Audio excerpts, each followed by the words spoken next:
Man, check this out. You're on official Rob Brown lockdown. Represents being real. Yeah. Unfiltered sports talk. Manufactured locally for the Carolinas. Lockdown. This is the Rob Brown Show. Get robbed. Only on The Fan Upstate.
Filling in for the great Milonzo as he begins his 5 days of vacation. My man Brandon up in the house today in Lonzo's chair. What's up, bud? Hey, man, I'm glad to be here. Get to work with you. Get to talk to all these lovely people. Stop it. It is 6 a.m. You were not glad to be here. Actually, I am. Well, see, I used to get up at 4 o'clock in the morning. You got kids. Yeah, and I got about to have 4 kids. Come on now. Like Heath Slater. You got kids. I will tell you, we are rapidly approaching. What do we got, July? So in about 3 more months, we will have been in this time slot for a year. And what I can tell you is,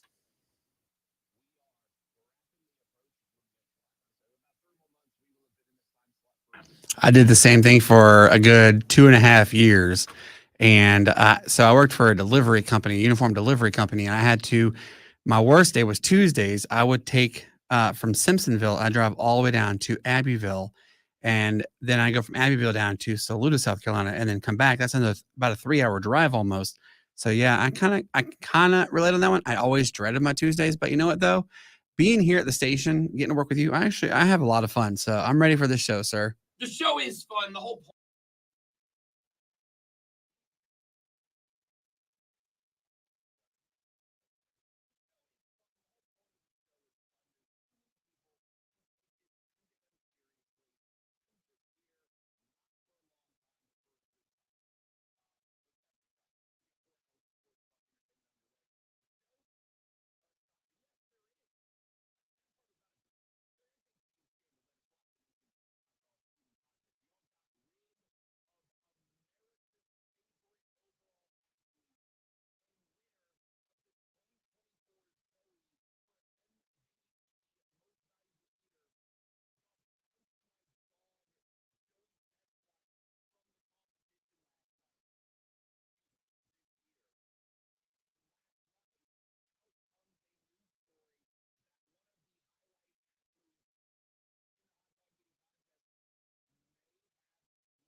Did you get all your frequent flyer mile details as well to go to all these events? I know you were going to go to Atlanta for sure. It is not a joke.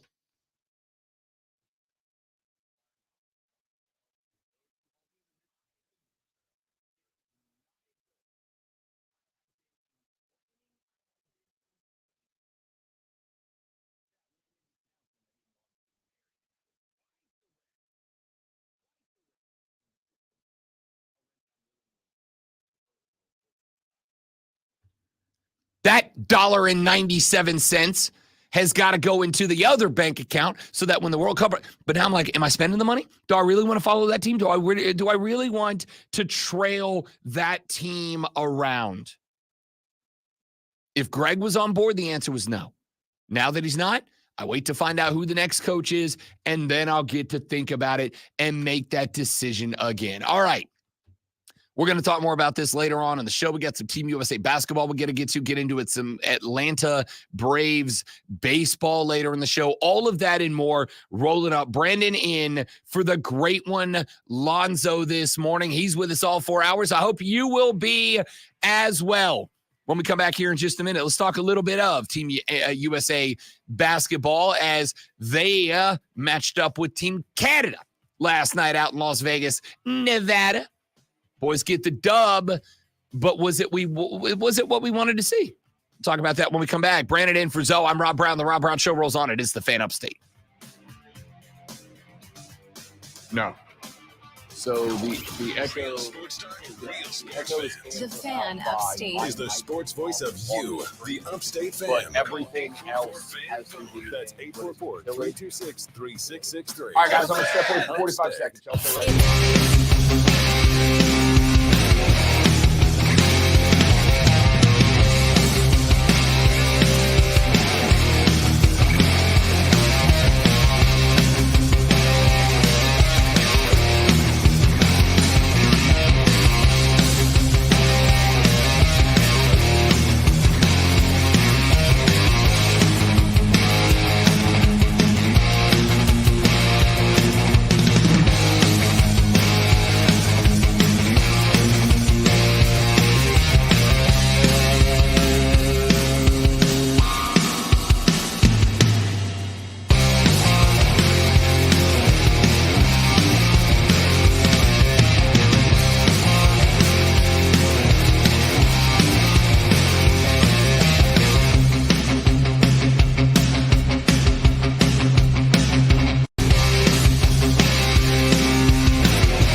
All right, y'all. That Harvey Updike. Good morning, Mike. Good morning, Miss April. Welcome in, everybody. I got a shot at their star athlete, and he goes and kicks a knee sideways. We've had 1,000 years of court storming, and this has never happened. There's never been that. It's an exaggeration because I don't think 1,000 years ago that they were storming the Roman Colosseum. You don't know? If you do, you don't know. die. Maximus Decimus Aurelius in the upset win over Joaquin Phoenix. The centurions with their swords are like, yeah, come on down here. You don't know that the Mennonites didn't win a battle and decide they were going to storm the battlefield afterwards in celebration. The Minutemen clear the green at Lexington, and the rest of the Tories, or the Whigs, pardon me, come rushing down to the field to celebrate. It happened. I'm glad you fixed that because, you know, the Whigs people were about to get really angry with you. Yeah, a lot of Whigs out there getting real mad. Don't hit snooze. Hit play. The Rob Brown Show. Now morning 6 to 10 on The Fan. The Fan Upstate. Get in zone, AutoZone. Welcome to AutoZone. What are you working on today? Well, you've got an oil change coming up. You can go farther and save on full synthetic with our oil change special. Right now, you can get 5 quarts of STP full synthetic oil with an STP extended life oil filter for just $29.99. Get the parts you need when you need them at AutoZone or AutoZone.com. Get in zone, AutoZone. Restrictions apply. Did you know your skin is the largest organ of your body? Huh? That's why you should shower with Old Spice Super Hydration Body Wash instead of plain old bar soap. Love your skin by super hydrating it with vitamin B3 and glorious notes of vanilla and shea. Did you know that my super hydrated skin is the second largest organ of my body? The first is my heart. Old Spice. Men have skin too. Old Spice Super Hydration Body Wash. 24/7 renewing moisture with daily use. Beautiful. Sponsored by ChumbaCasino.com. With over 100 online casino-style games, Chumba Casino is your go-to destination for nonstop entertainment. Play for fun and play for free at ChumbaCasino.com. VGW Group. No purchase necessary. Void where prohibited by law. See terms and conditions. 18+. Early birds get the sports scoop. The Rob Brown Show, now morning 6 to 10. On the Fan Upstate. The Rob Brown Show on your radio. It is the Fan Upstate. Good sports night last night. We had some Bravos baseball on last night. We had Colombia taking on Uruguay. Colombia with a 1-0 win despite playing the entire second half down a man. That was big for them last night. So we get a Colombia v. Argentina final on Sunday. On Saturday night, the Canadians will take on Uruguay for the bronze medal in Copa America. We'll talk more soccer later on in the show because it was a big day in American soccer yesterday. So we'll talk about that coming up here in just a little while. But I want to get to Team USA basketball because that was the cap last night. That was the nightcap. And I stayed up to watch it. I did. I stayed up past the bedtime to watch that game. I have said before, I've said again, I friggin' love Olympic basketball. I really do. And I love Olympic basketball. I talked about this yesterday. I'm going to bring it up again right now because I want to transpose that onto the team itself. I love Olympic basketball because it genuinely feels like the one time that I can watch a bunch of these players and they're all on the same level as each other. And so they're all enjoy playing the game again, right? Like they look like me and the boys going out there and playing Y ball, playing pickup ball. They just look like they're enjoying it. After the game last night, Steph and LeBron got interviewed. These are two dudes that are playing together with each other for the first time at this level. They've missed each other throughout their careers. They were doing a post-game interview last night after they knocked off Team Canada. And they just look like boys, man. They were just goofing off, having a good time. And that's great. I do like fun in my sports. You'll have to forgive me. I like to have fun. I want that. I need that. That makes sports fun. So does competition, though. So does winning, right? And while I understand on one hand, and you've heard me say this a number of times, winning international footy tournaments is not easy. World Cups every 4 years. Only one team can win it. All right? Just keeping it a buck, I'm going to see in my lifetime, and this includes when I'm just a wee babe, in my lifetime, I'll see 20-ish World Cups. If I'm lucky, 21 or 22. If I'm not, 19 or 18. That means in my lifetime, there will be somewhere between 18 and 22 World Cup champions. Winning them is not easy. It's just not. So when I've talked about wanting success in soccer, I have said what? I'm not saying we got to win everything. Just be competitive, right? Just be on the stage. Basketball, I feel a little bit different. Basketball, we should win every tournament. There should not be an international basketball tournament. This is why all those FIBA World Cups that we've played in and we've checked in third or fourth, I'm like, this is dumb. What are we doing? This is why, earlier, we've won 3 golds in a row at the Olympics, but in those couple of Olympic games leading up to that last one, was it 2012? Anything less than a gold kind of felt like a gigantic disappointment, right? We should dominate in basketball. Eventually, I'd like soccer to kind of be in the same boat. But basketball is a sport that, and let's acknowledge, the world's getting a lot better at basketball. We got what? We got Serbia out of the gate. They got Nikola Jokic on that team. They've got Bogdanovic on that team. That's not a bad team. Canada last night, Jamal Murray's on that team. SGA's on that team. That's all-stars. But here's the thing.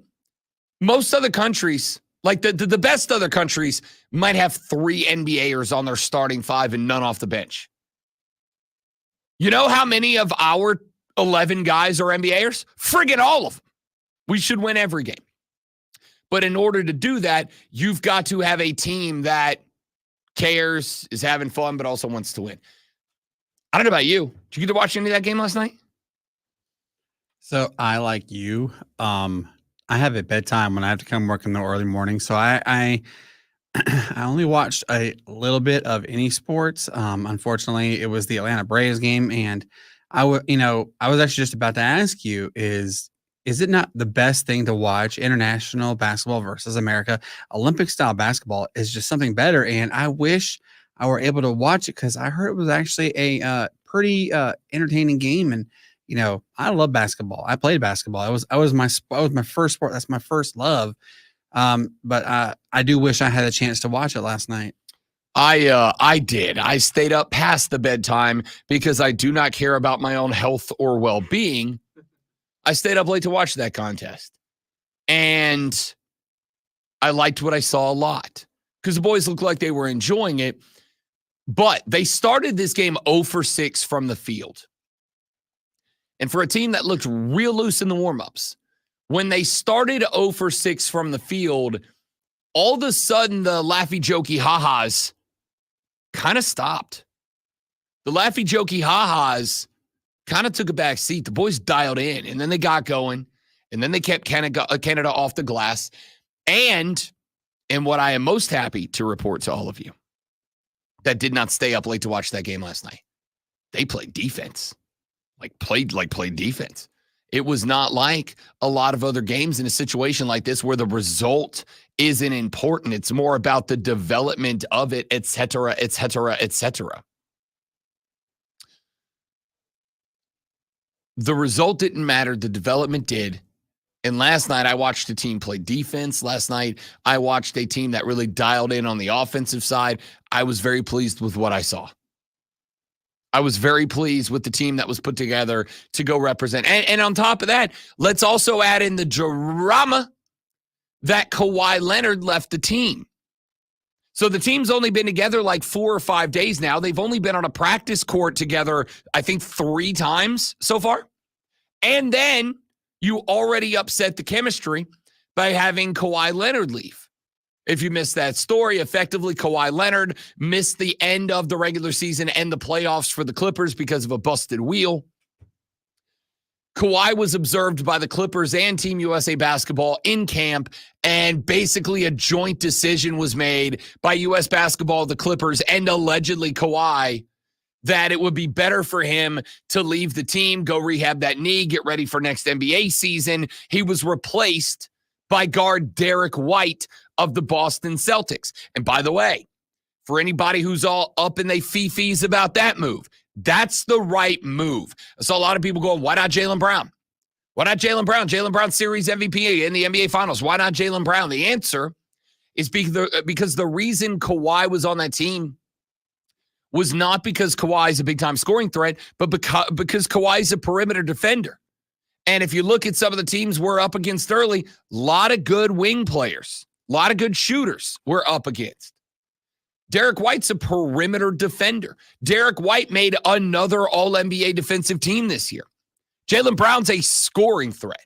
Jaylen Brown's a slash-and-score guy. We didn't need that on this roster. We needed to replace a perimeter defender with a defender. That's Derek White. It was the right call. But from the perspective of chemistry, because some of those boys are boys with Kawhi, if your boy gets told by Team USA Basketball and his NBA team, yeah, you're not playing in the Olympics. You know, the Olympics that you leave to go to Abu Dhabi for your last 3 tune-up games tomorrow, and then you were going to go straight to Paris Yeah, you're not going. We don't clear you. You got to go get your knee right. I mean, I don't know about you, but if I had a roadie planned with one of my guys and we were all jacked up about going, and 2 hours before we got the car to leave, he went, "Hey, dude, I twisted my ankle. I can't go." I'd be kind of bummed. I'd still go, but I'd kind of be bummed about it, right? So the chemistry gets thrown for a loop, and then what those fellas do? They came out. They played good defense. They held Canada, a good Canada team, to 33% shooting. They looked like they were having a good time. The offense was clicking. Steph and Braun were on the same page. Joel Embiid was on the same page with whatever four were out there with him. Drew Holiday was being Drew Holiday, just a defensive megamind. I loved everything I saw last night. And I saw a team last night that is on its way, because we still got, what is it? It's, what's today? July 11th? Yeah, 2 weeks. Yeah, less than 2 weeks. Actually, I think doesn't the basketball tournament start a day or two before the opening ceremony? It starts 2 days before the opening ceremony. It's also because it's being played in Paris, so it's actually technically to us, it's almost 3 days ahead of schedule. So it's we have effectively 10 days. We got 10 days till basketball. You know, and you got to get that rust off. And that's what I was about to ask you was, do you think the way they started was just the rust? Because how many of the players played the entire postseason? They played the NBA Finals. Not very many. So they had the rest. And you're right. You have to get that camaraderie together. You have to wake up and say, all right, look, we're here together. Let's do this all together. And looking at the fact that the defense stepped up, I want you to tell me, when's the last time you saw solid defense that way, though? I mean, listen, I like to think that every international competition means something, because and I talked about this on the show yesterday. The reality is these guys know that when they go to the Olympics, they're all superstars. They're all, one or two or three on their respective teams, with a couple of exceptions. Like Drew Holiday is probably fourth and most important on his team. It's still very important.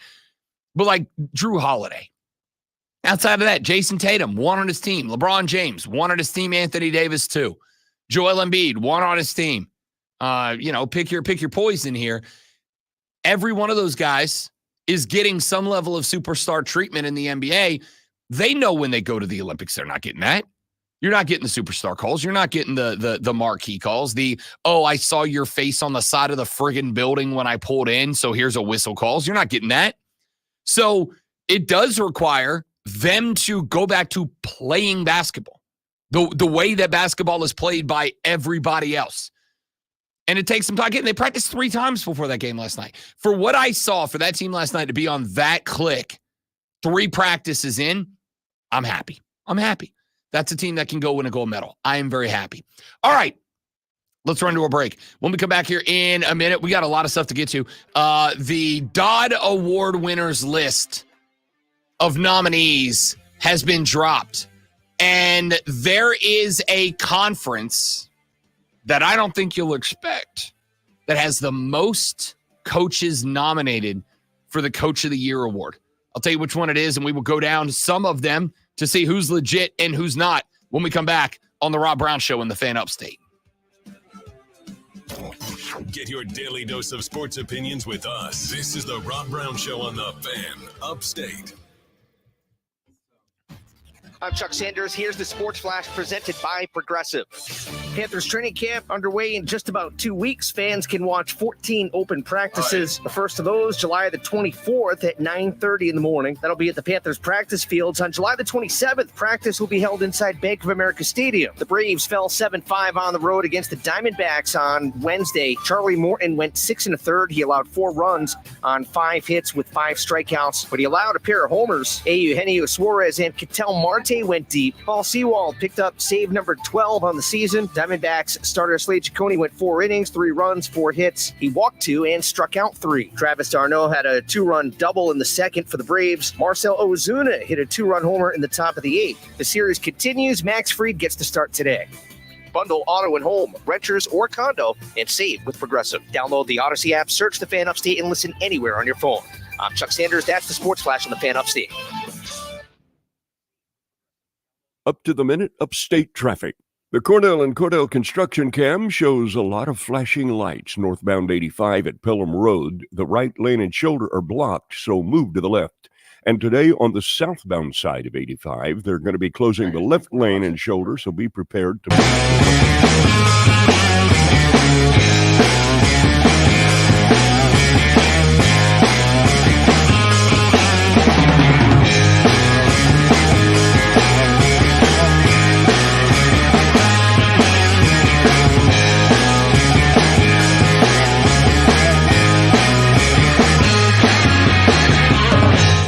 On the Odyssey app. Upstate.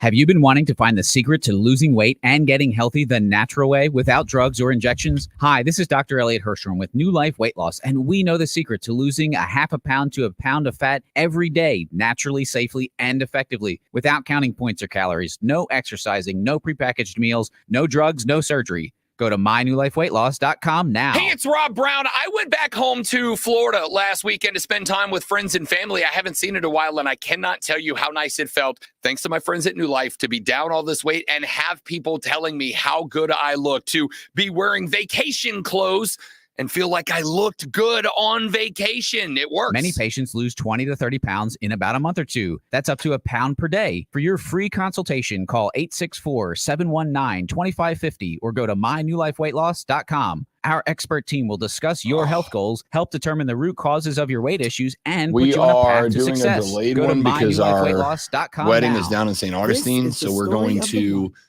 get married and then just kind of spend the rest of the we get married on Saturday. We're going to hang out in St. Augustine until Wednesday, and then Wednesday we're going to drive up to a little B&B in Georgia for a couple of days. Then on Friday night we're going to go to Savannah. We're going to spend Friday night in Savannah, Friday night and Saturday in Savannah. Saturday night we're going to drive up to Charleston, spend a couple of days in Charleston, spend Saturday night and Sunday morning in Charleston. Then we'll drive back and started learning Spanish fast. With Babbel, you can start having conversations I'm in looking another forward to it. It's language gonna- in just 3 weeks. ¿Cómo te llamas? ¿Cómo te llamas? When you learn a language, you want to actually use it. Babbel is designed with that goal in mind. In just 3 weeks, we're starting to have conversations in Spanish. Gracias, Babbel. Babbel, language for life. Now try Babbel for free at babbel.com. That's BABBEL.com. Space may be the final frontier, but it's also what a lot of us lack in our basement or garage. By switching to a Navien tankless water heater, not only will you have all the hot water you need whenever you need it, but you'll gain storage area as well. Maybe a place to display your space collectibles. Highly logical. Learn about Navien's series of high-efficiency tankless water heaters and how they don't just save space, but save dollars on your utility bills too. For more, go to tanklessmadesimple.com. Talk to Robin Lonzo. Call 844-FAN-PHONE. That's 844-FANFONE. This is the award-winning Rob Brown Show. Mornings. On the Fan Upstate. The Rob Brown Show back on your radio. It is the Fan Upstate. Rob and the great one out this weekend or this week. Brandon sitting in his chair as we roll on here on the show. The Bobby Dodd Award is handed out every year to college football's best coach. Is that the word we want to use here? Best coach? I guess we're going Maybe with like best. the most prolific for the year. I don't know what you want to call it. Let's see. Here's how they describe it. Named for the legendary Georgia Tech coach Bobby Dodd, the Dodd Trophy was established in 1976 to honor the FBS football coach whose program represents the 3 pillars of success: scholarship, leadership, and integrity, as Bobby Bowden would say it. The award honors the coach of a team with a successful season on the field and, equally as important, stresses the importance of academic excellence and desire to give back to the community. Okay. I mean, it's best coach, right? I mean, I guess at least in terms of if we are looking at it as what we view as a good coach in an idyllic system, right? In an idealistic world, we want football coaches who make players into great men. who take players and turn them into productive members of society. Like, sure, fine. It's the best coach. All right. We're looking for dubs here. So the award watch list came out for the Bobby Dodd Trophy. I'm going to give you the nominees. There's a lot of them. I'm going to give you the nominees, and I want you to see if you can pick up which conference has the most.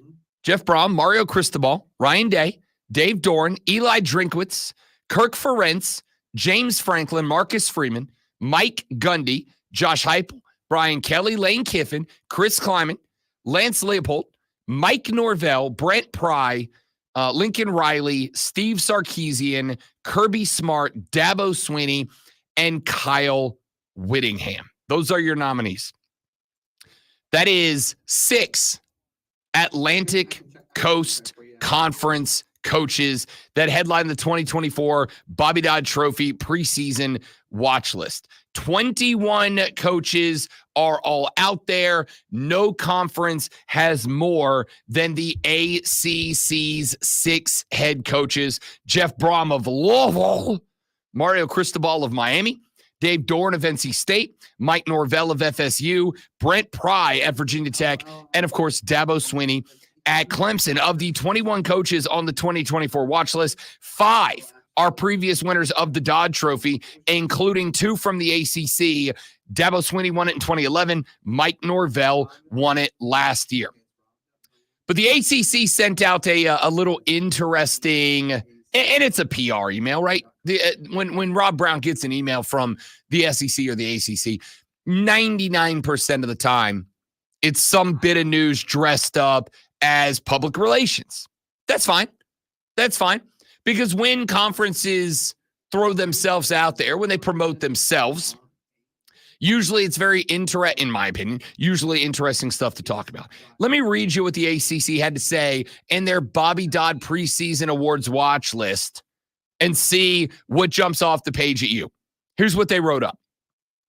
Number 1, the ACC is the conference of quarterbacks with the return of full-time starters Thomas Castellanos at Boston College, Cade Klubnik at Clemson, Haynes King at Georgia Tech, Preston Stone at SMU, and Kyron Drones at Virginia Tech, and transfers Malik Murphy at Duke, DJ Uiagalelei at Florida State, Tyler Shock at Louisville, Cam Ward at Miami, Grayson McCall at NC State, and Kyle McCord at Syracuse, amongst others.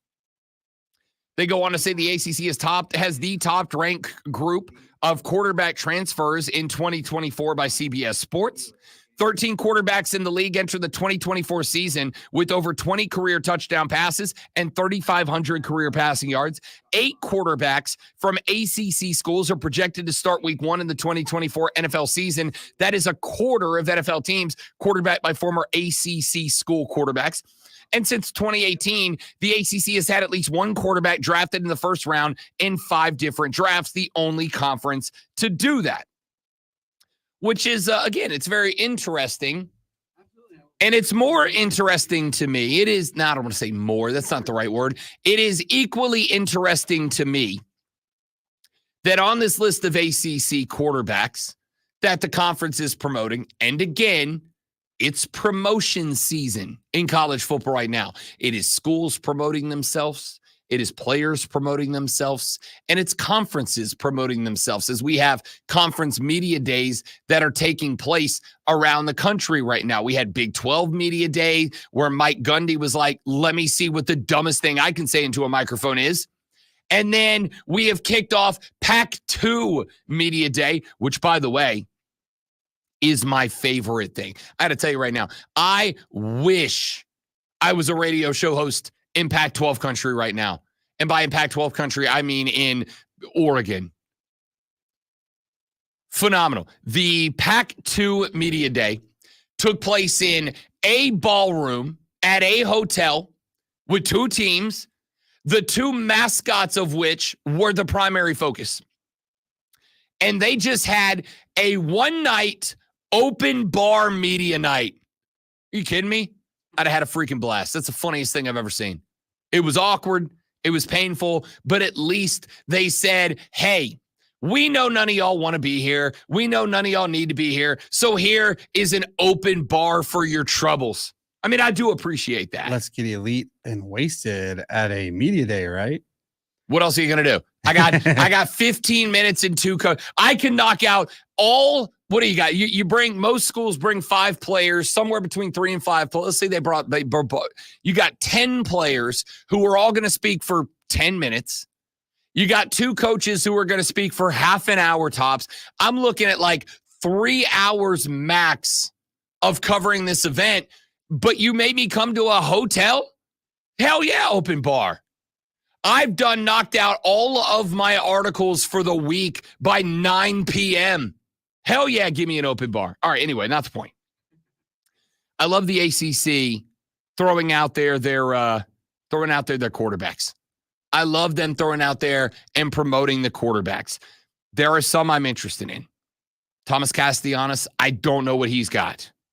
Haynes King at Georgia Tech. I think Haynes King might be a pretty good quarterback. I just don't know what Brent Key's doing at Georgia Tech right now. Scratch that. That makes it sound like I don't know if he knows what he's doing. I actually really like Brent Key. I actually really like how he's handling his business at the Ramblin' Wreck. I'm a big fan. I just don't know I don't know how good Georgia Tech can be in Atlanta. I just don't know how good they can be. But I think Haynes King can be pretty good. Cam Ward is probably the biggest question mark in the ACC. If Cam Ward is ever, remember Cam Ward, there was a recruiting war once Cam Ward went into the portal. Florida State wanted him. Miami wanted him. Like everybody wanted a piece of Cam Ward. If Cam Ward hits his marks this year, maybe Miami can be good. Again, Miami's in that category with Ole Miss and Mississippi State of, I hear they're back every year. I'll believe it when they're back. When they're back, I'll believe they're back. But until then, stop. Tyler Shuffk at Louisville. Grayson McCall at NC State. Kyle McCord, former Ohio State Buckeye at Syracuse. Like, is this a great crop of quarterbacks for the ACC? It doesn't feel like it is to me.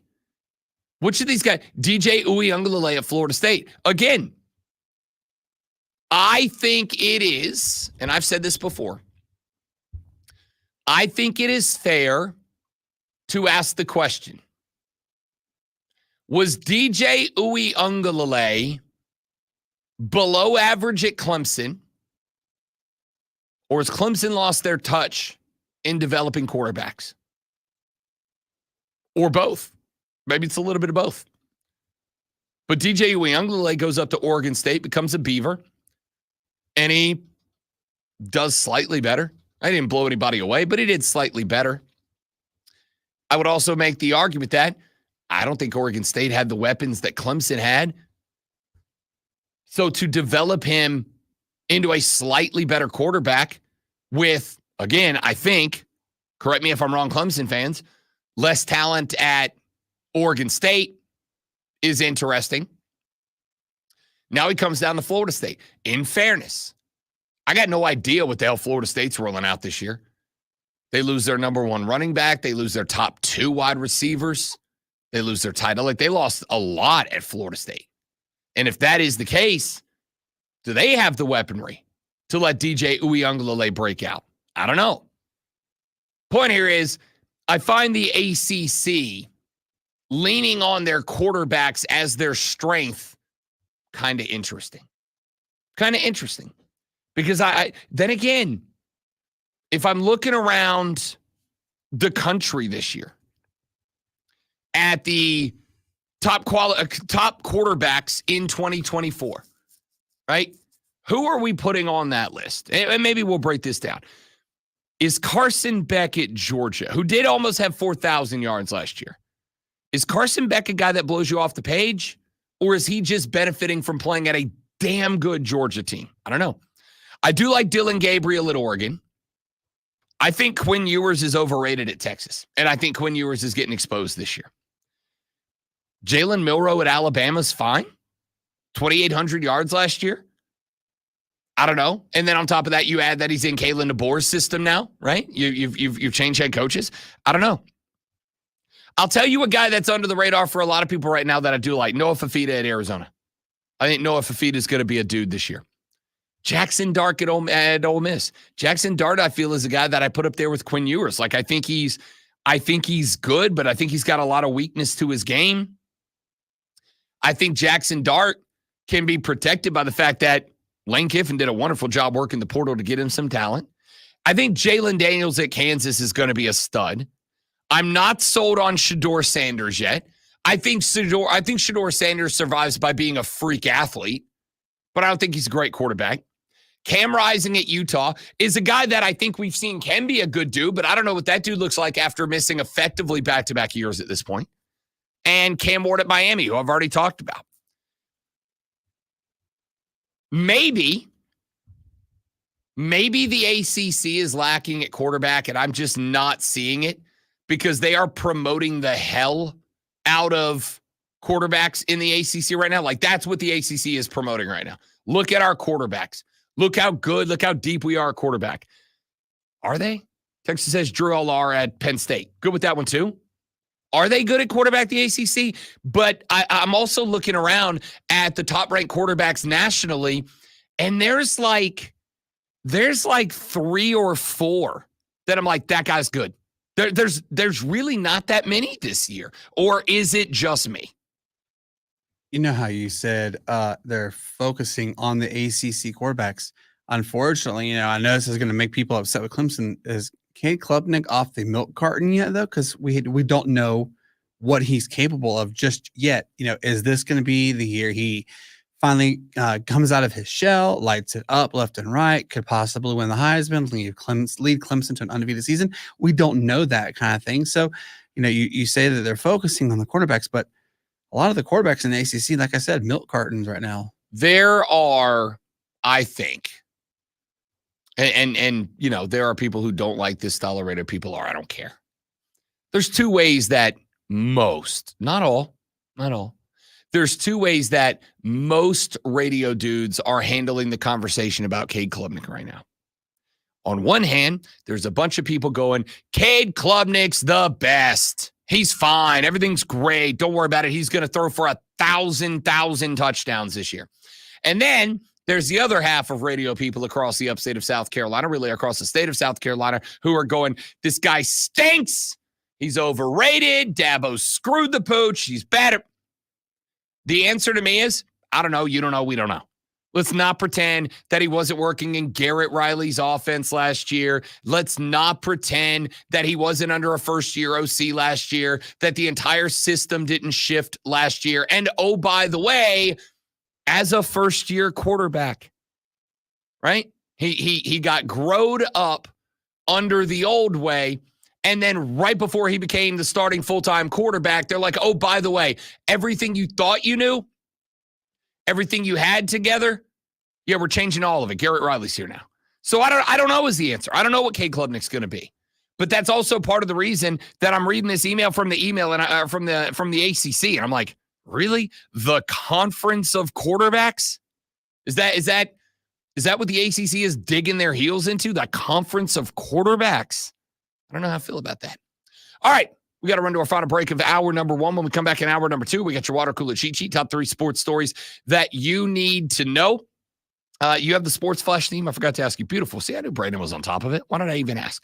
When we come back, water cooler cheat sheet, give you the top 3 sports stories going on in sports today. We'll get a couple more college football discussions in here. We'll take a look at the NFL because the early week 1 betting lines are out. It's too early to bet them, but we'll talk about it anyway. We do all of that after what's today? Thursday. So we've had 3 days. 4th best sports flash that you've heard this week. Yes, it's me. Despite being down a man, the Colombian national team knocked off powerhouse Uruguay 1-0 last night to earn a spot in the Copa America finals. Jefferson Lerma knocked home a header in the 39th minute to crack the scorer sheet. Daniel Moniz was sent off at the first half stoppage time, forcing Colombia to play with 10 in the second half. After the final, Uruguayan players were seen entering the stands and fighting Colombian fans. Sunday in the final, Colombia will meet Leo Messi in Argentina, while Uruguay will play Canada for second on Saturday.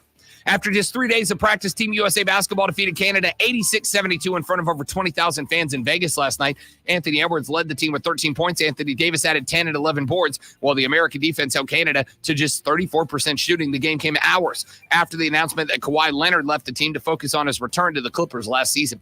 And the Braves' winning streak ended at 4 games with a 5-7 loss to Arizona last night. Charlie Morton threw 6.1 and allowed 4 runs, including a pair of dingers.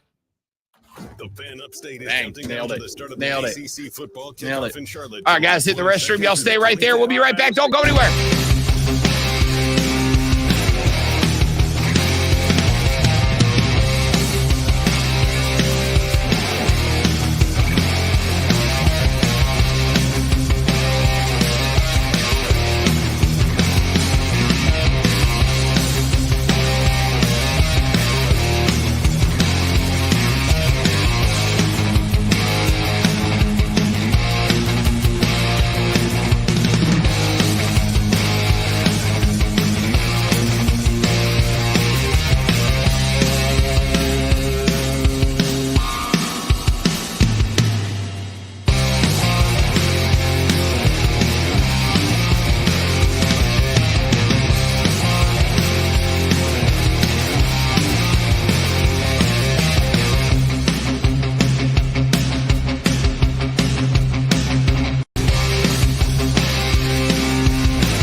Floor might sound fine, but he can hear gears grinding or a belt slipping. So he steps in to fix the problem at hand before it gets out of hand. And he knows Granger's got the right product he needs to get the job done, which is music to his ears. Call, click Granger.com, or just stop by. Granger, for the ones who get it done. Upstate. WYRD Greenville. WORD Spartanburg. WFBC HD3 Greenville. The official sports voice of the Upstate Fan. An Odyssey Sports Station. Man, check this out. You're on official Rob Brown lockdown. Represents being real. Yeah. Unfiltered sports talk. Manufactured locally for the Carolinas. Locked down. This is the Rob Brown Show. Get robbed. Only on The Fan Upstate. Here we go. Our numero dos of the Rob Brown radio program is in your ear holes. Welcome back, ladies and gentlemen. It is 7 o'clock in the morning. We are exceptionally glad to have you. I am going to dive head first into our water cooler cheat sheet. Before we do, let you know the great one's out today. Lonzo out on vacation until next Thursday. My dog Brandon in this AM. How we feeling 1 hour in the books, bud? Hey, I'm doing pretty good. Hey, we've had some good conversations so far. I'm glad we're seeing a lot of good interaction. Please keep it coming. Rob has got some good stuff to talk about. We are excited to have you guys here, the listeners and the streamers, everything. We're ready for you. Lot to get to, lot to talk about. Got some good stuff coming in on the stream this morning. Got some good stuff coming in on the text this morning. Texter said, Rob, I don't know, honestly, if it was clickbait or not, but did LeBron really make a push for Bronny to be on Team USA? I haven't heard that, so I can't say for sure. Would it surprise me?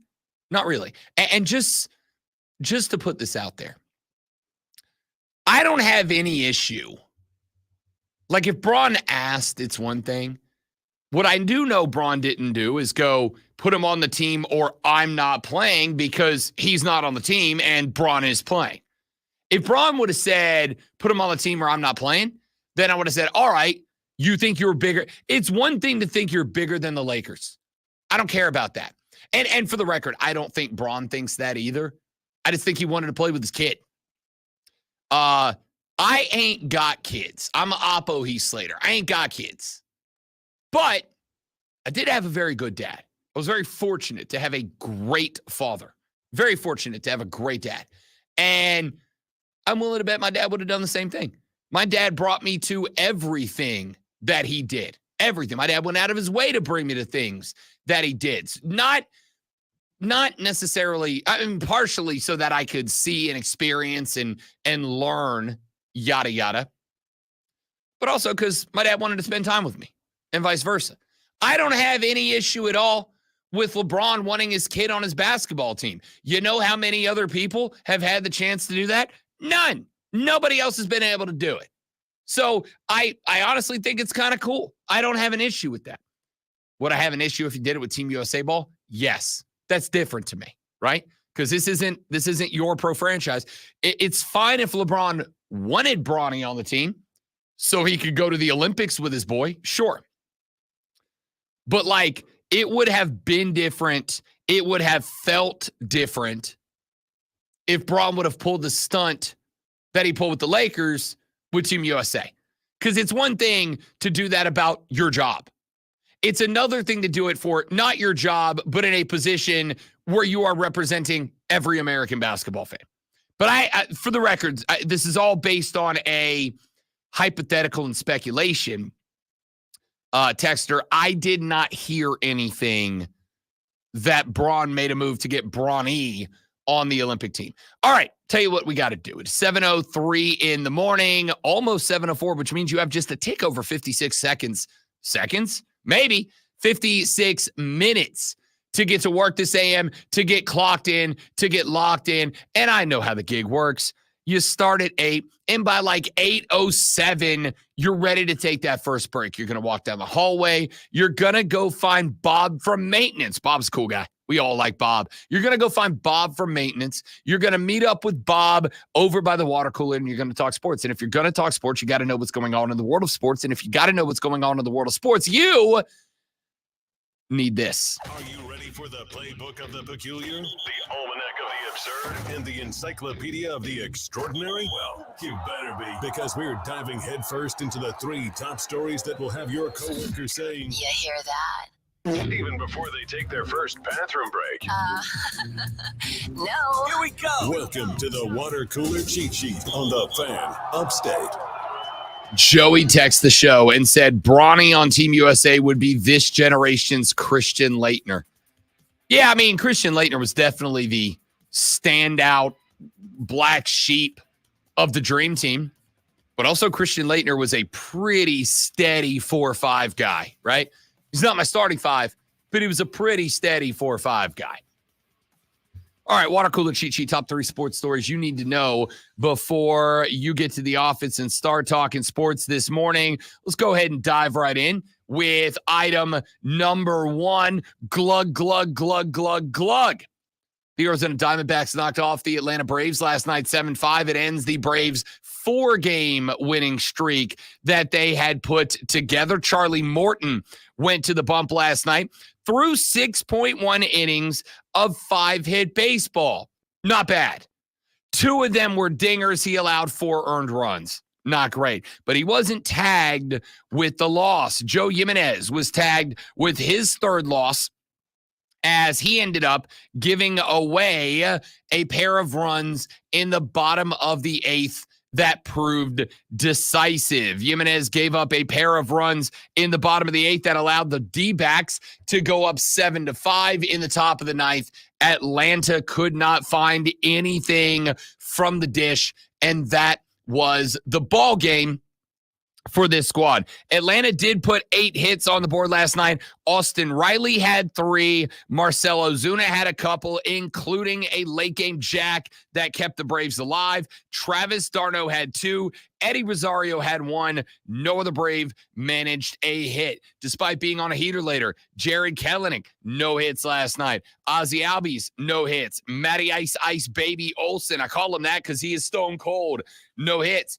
Adam Duvall, no hits. Eddie Rosario had the 1, as we mentioned. Arcia had none. And Sean Murphy came into pitch hit for Arcia in his last AB, and he was hitless in that one as well. Over on the flip side, the Diamondbacks had 9 hits, but again, 2 of them were jacks. The rest came with runners in scoring position. They were 3 for 7 with runners on second or better.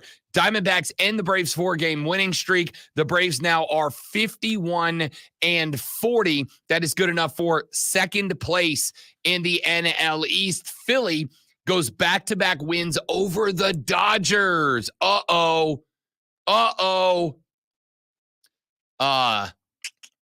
The Phillies got Schwarber and Harper back, and they're good again. So I expect to see James popping up in the stream any second now. Phillies get another win over the Dodgers last night. That grows their divisional lead back to 8.5 games. The Bravos have 1 more on the road at Arizona before they head over to San Diego to take on the Fathers in a 3-game set leading up to the All-Star break. Let's go to item number 2. Glug, glug, glug, glug, glug. Team USA basketball on the floor last night, and they earned an 86-72 victory over Team Canada, one of the biggest threats to the United States, I hope, eventual rise to a gold medal in the Paris Olympics. Over 20,700 fans in attendance at T-Mobile Arena last night, and the Americans played like they were not feeling the pressure. Anthony Davis, who had 11 points and had 10 points and 11 boards as well as 4 blocks last night. The Americans overcame a cold start. Anthony Davis was asked how he felt Team USA will fare if it defends and runs the way it did Wednesday. He said, quote, "We're unbeatable. Offensively, we were, to keep it frank, we were pretty terrible, but it's a good terrible in the sense of we were trying to make the right plays, but if we're worried about offense, I think we're in a good spot. Where we hung our hat tonight was defensively," and I could not agree more. And that is why Rob Brown has got a big smile on his face about Team USA basketball this AM, because when you are playing defense, you're a winner, man. You're the real deal. You're picking up chicks. Which is all I'm going for.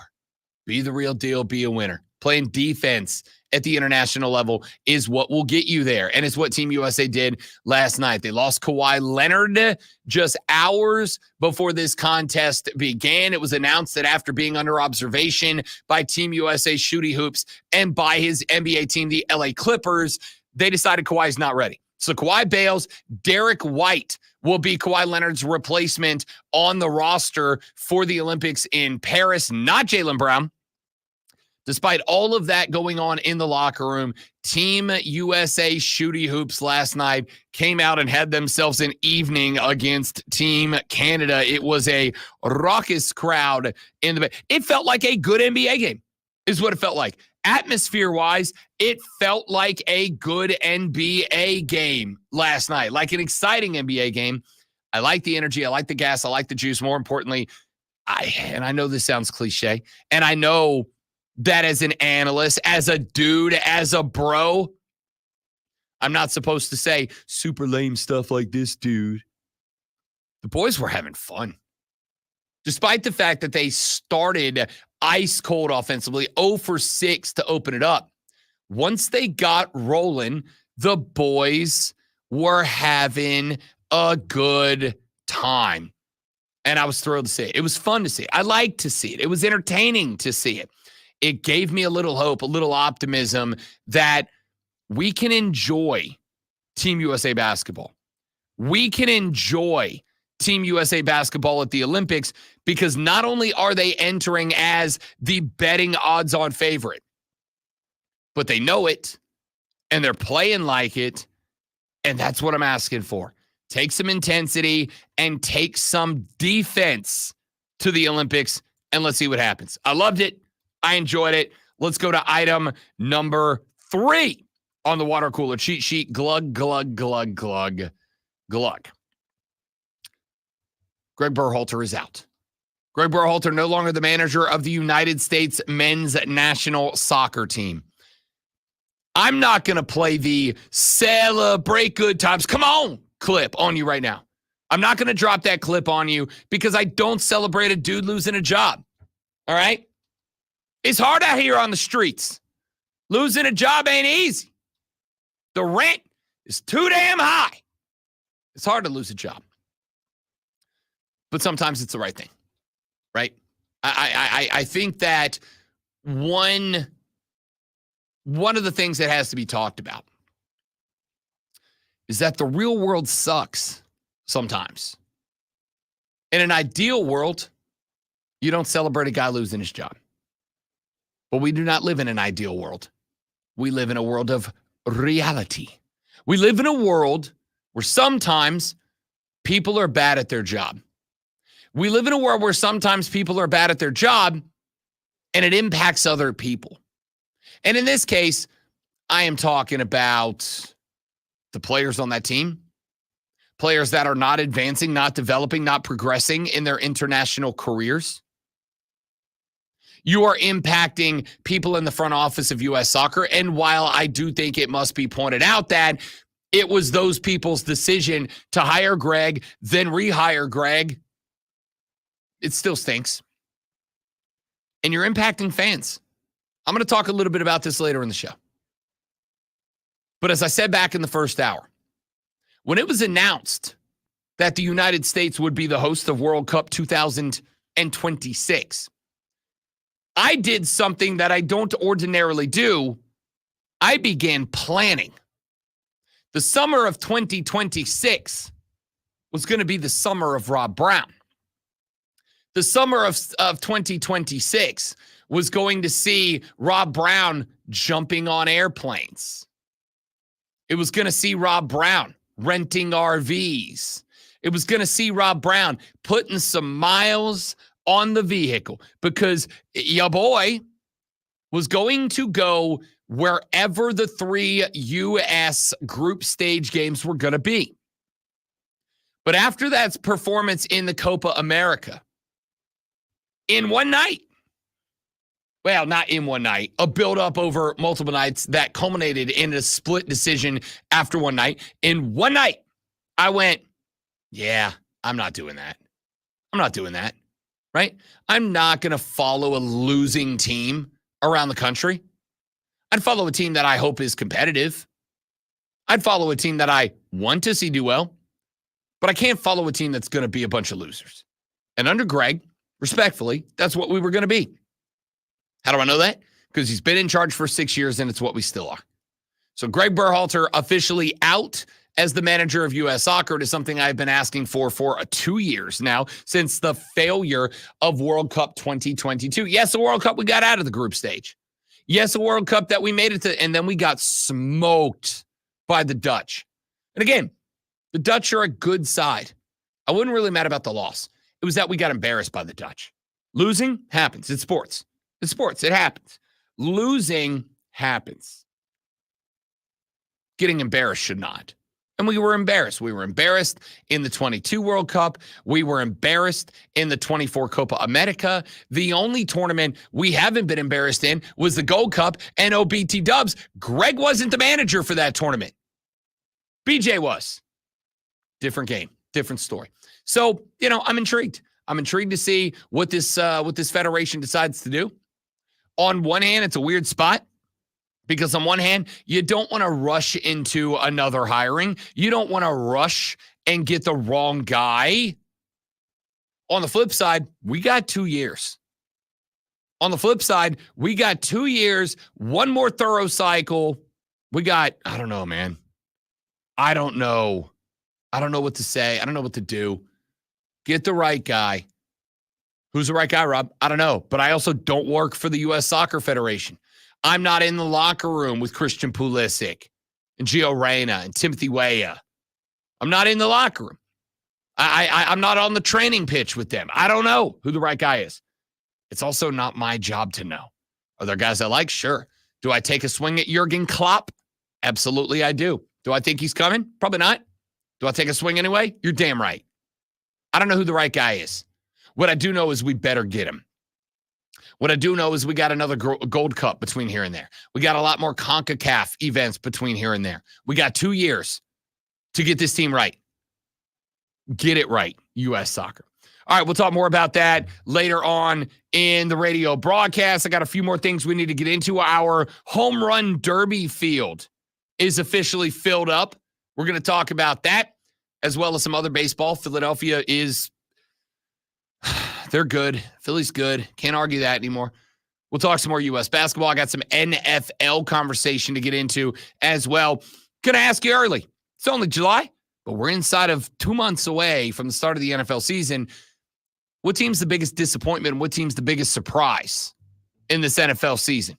We'll talk about that coming up on the Rob Brown Show and the Fan Upstate. All right, stream, stay right there. I got a live read, and then we're coming back.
necessary. Void where prohibited by law. See terms and conditions. 18+. Your guide to the gridiron, the maestro of the matchups and the keeper of all things cool in the sports world. This is the Rob Brown Show. Oh, yeah.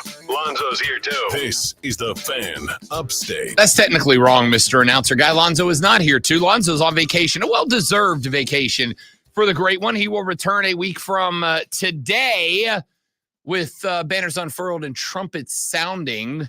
In the meantime, my guy Brandon, more than kind to step in and take over that role. We appreciate it. You are kind to let me be a producer right. for you today, sir. You're right. I am. You are correct. Let's talk some NFL. The win totals for each team have been moving around a little bit. We have seen a couple of teams, odds change, and a couple of teams' totals change, right? When you're talking about it from a gambling perspective, again, I know I've said this a bunch, but I like to bring up how the game works. There's two ways primarily that people bet, early or late. You're either making a bet right out of the gate when the totals drop because you look and you go, that number's off, right? That number's off. I did that with Carolina. The number for Carolina was initially opened at 4.5. It initially opened at 4.5, and I went, that's too low. That's too low. This team's going to be better next year. This team's winning 5 games next year. It's winning 5 games next year. So I took it at 4.5. I'm like, it's an over easy. And it was minus 120, so it's not a great number, but it felt good. The odds are still at minus 124 now, but the win total moved up to 5.5. Why? Because bettors slammed the absolute out of the over on that. So Vegas responded by moving the over-under win total to 5.5 now. So now if you want to take the over, you got to bank on them winning 6 games at the same odds that I got them to win 6 games. To win 5 games, you've got to take that same odds at 6. So some of them have moved around a little bit. Carolina's is one. Win total opened at 4.5 at minus 120. Under 4.5 at about plus 120. That number as of today, over 5.5 at minus 124. Under 5.5 at plus 102. I still like the over. I think this team's winning 6 games. And you guys know, I don't have any partiality towards Carolina. I'm a Saints fan. All right. I don't mind acknowledging that. I'm a Saints fan, which I think legit makes me the most objective person in the market to talk about the Panthers. I have said, I hope the Panthers win. I hope the Panthers go 15-2 and lose both games to New Orleans, and they go 17-0, and we meet in the NFC Championship game. But I want the Panthers to do well, and I want the Panthers to do well because if the Panthers win games, Rob makes more money, and that's my favorite thing. It's my favorite thing. So I hope they win every game except those 2.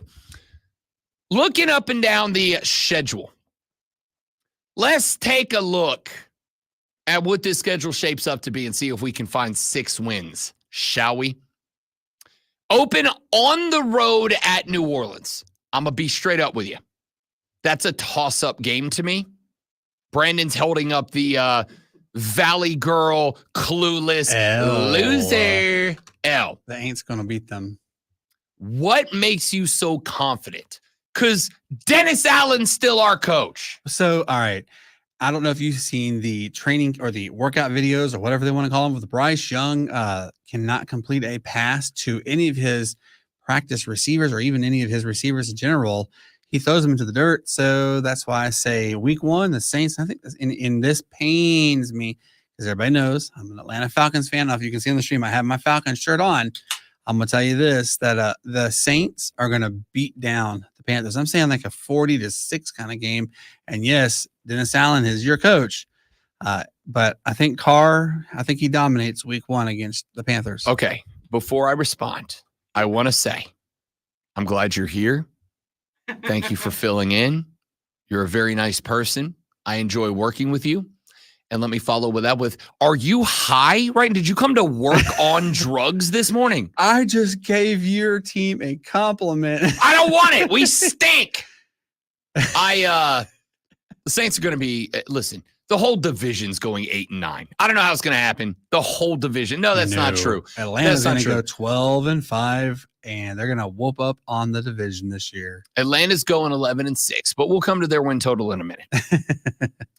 I'll go toss up, but I'll say L. Let's be pragmatic here. I'll say L. You got the Chargers in week 2. Ready for the hot take? Chargers are going to stink this year. Everybody's all high on the Jim Harbaugh bandwagon because he won the Natty at Michigan. I don't care. Everybody's all high on Jim Harbaugh right now because he was successful in his last stint. How long ago was that? Let's all look at Sean Payton, who coached more recently in the league, went to Denver and stinks. And oh, by the way, they got Justin Herbert. I think Justin Herbert has the opportunity to be a stellar NFL quarterback. And what did Harbaugh do to make that team better? Offensive linemen and not a damn thing else. Hot take. At home, Carolina beats the San Diego Superchargers, the Los Angeles Superchargers. This team, Carolina, assuming they get the run game right. And I don't know if John Brooks is going to be available for this game or not. I think John Brooks can be a knockoff Bijan Robinson. That's how good I think that guy could be. Genuinely. Whoa. Genuinely. All right, so if John Brooks doesn't have his ACL brought last year, John Brooks is in New York for the Heisman Trophy celebration. Not saying he wins it, but he's in New York. I can see that. But, the one thing you mentioned there was assuming that the run game gets there. We don't know what Canales is going to do. So, I'm going to have to disagree. He's told you. I'm going to give you the second L. I'm going to say that's 0-2 so far for the Panthers. Okay. So I've got him at 1-1 through 2. Brandon's got him at 0-2. Week 3, they are on the road at the Las Vegas Raiders. Max Crosby is a terror in the night. Raiders win this one. I'm going to agree. 0-3. 1-2, 0-3. Week 4, they're on the road at Cincinnati. Don't need to waste our breath. Cincinnati's going to beat them by 20. 1-3. Week 5 on the road at Chicago. Let's start with this. I'm glad this game is in October and not in December, but I don't know. You got the DJ Moore revenge factor. He's going to want to get a piece of Carolina for trading him away. Caleb Williams. I think Caleb Williams is the biggest question mark of this draft to me. He's either going to be an all-pro or he's going to be Ryan the Leaf biggest. 2.0. Yeah, Ryan Leaf 2.0. That's exactly right. I got to tell you, I think Caleb Williams is going to be fine.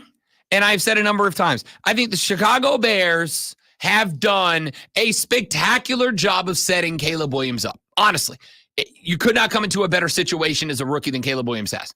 You got an elite wide receiver core. You've got a running back's best friend in Cole Kmet at tight end. You've got a stellar pass catcher in the backfield in DeAndre Swift. And you got a pretty good offensive line. I'll go Chicago wins this game. I say it's a tie. So we're taking it 0-4-1. Okay, that's not a thing. Pick a side. I'm going to pick Chicago's 0-5. Okay. Week 6 at Atlanta. I will give you the loss there. Week 7 at Washington. 1-6. Jaden Daniels is going to be real damn good. But it's Dan Quinn, and Dan Quinn can't lead a team. He can lead a defense. Let me tell you why I'm a little higher on Washington, because I agree with that. I don't need him to lead the offense. Cliff Kingsbury's the definition of the Peter Principle. If you don't know what the Peter Principle is, it's a feature on the show. We talk about it all the time. Peter Principle says that every person gets promoted to one job above their competency level. Okay. We can't live in this world where, sorry, kids, listen to your Uncle Rob. You can't do everything that you want to do. That's not a reality. If so, Rob Brown would have been a jet fighter pilot. Okay. That's what I wanted to do my whole youth. I wanted to fly F-16s. But when it was time for me to go, I was going to the Air Force Academy. I had my letters of recommendation lined up, and then I went and I did all their tests, and they're like, "You're going to be a ground crew guy." And I was like, that's not what I want to do. And they said, "Hey, dude, you're 6'3". You can't fit in a fighter jet. Maybe we can get you on cargo planes." And I was like, that's not what you definitely wanted. It's not what I wanted to do. Right? Can't do it. Some things you just can't do. Cliff Kingsbury cannot be an NFL head coach. He just doesn't have the temperament for it. He can be an offensive NFL coordinator. He can. I And can now see you that. just handed him an okay wide receiver squad. A guy that I think is going to be the best quarterback in this draft, the most talented quarterback in this draft. But I'm going to say, honestly, it's going to be growing pains for the Commanders as they transition into the Dan Quinn and new ownership era. I will give Carolina a win on the road at Washington. I did too. That's why I said Carolina now is 1-6. At Denver, Carolina wins that game. Denver's going to 6. suck this year. Yep, 2-6. That's 3 wins for me. Week 9, back home against the Saints. Hot take, they'll beat New Orleans at home. 2-7. I'll go 4 wins now. Week 10 at the New York Giants. This, to me, is another very interesting game. No Saquon, Danny Dimes. Can you get after that ass and get a couple of No picks Burns. thrown in there? Brian Burns is there, but Not for Panthers. I say Panthers lose. I know. Actually, you know what? I'm gonna say Panthers win 3-7. okay. So now we're sitting on the same record. Week 11 on the bye. Week 12, Kansas City. That's an L. Week 13 at Tampa Bay. Another hot take. Tampa's not going to be as good this year. They're not. I love Baker Mayfield. That's my dog. Baker Mayfield is my guy. I love him like a brother. So All right. 4-8 right now. The Bucks are going to be okay at best. All right. I just need to get them to 5 wins. I got your 4 right there. So we're at 4-8. So I'm ready for the next. We both have them at 4-8. So is there a win coming down the pipe? I'm going to tell you right now. I think Carolina wins against Tampa at home too. Okay, There's so my that's 5. There's my 5. Okay. I just need 5. You Mhm. bet them today. You need 6. At Philly, week 14. Loss. Sure. Back home for Dallas, week 15. Loss. Regular season Dallas. I will Loss. take the L. Yep. Week 16, home again, this time against the Arizona Cardinals. That's a win. So I would put right, there's your 5. There's your 5. So then you're all, but then you want to say that they beat Tampa at home. So there's your 6.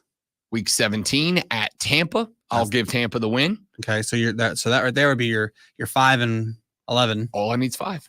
All right. Week 17 at Tampa. Here's what I'm doing. I'm giving Carolina all 3 wins in the division at home, all 3 losses on the road. All right. Is it going to work out that way? No, but I think it'll average out to where it's a split in the NFC South. And then week 18 at Atlanta. Here's what could be an interesting, and this is one of the things that factored into my brain about taking the over on this.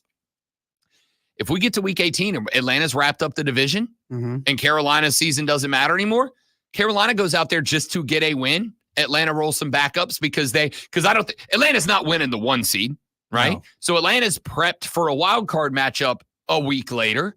They got to relax a little bit in this one.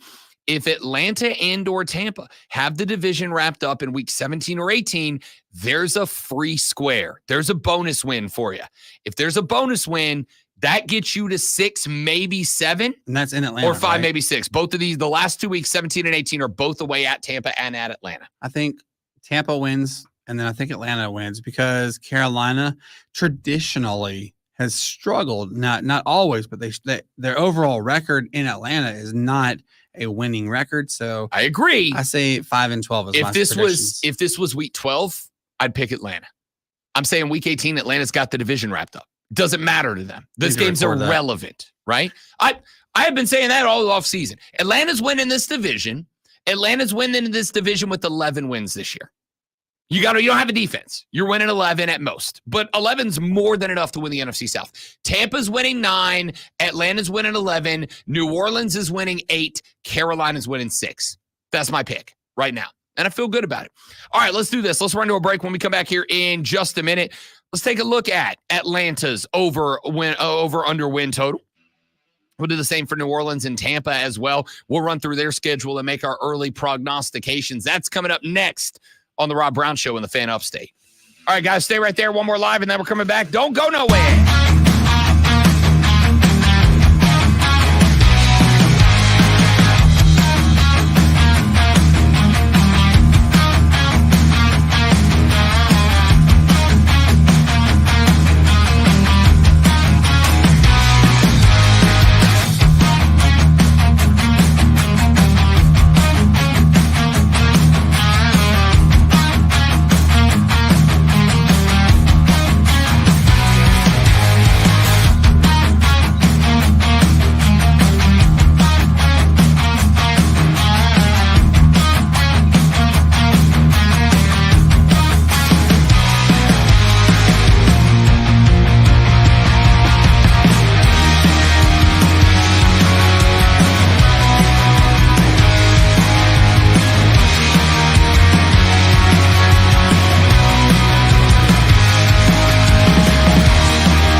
I'm glad. All I'm right, not the dudes only and one who dudettes, has we're an back. Thanks for hanging in existential there. crisis Appreciate it. In the sweets section, scolding myself for wanting sweets. Dude, let me tell you where my life is right now. Tell you what the struggle is for me right now. The struggle is Rob moved here at the heaviest he ever weighed at like almost 280. Rob did some stuff. He got back down to like 215.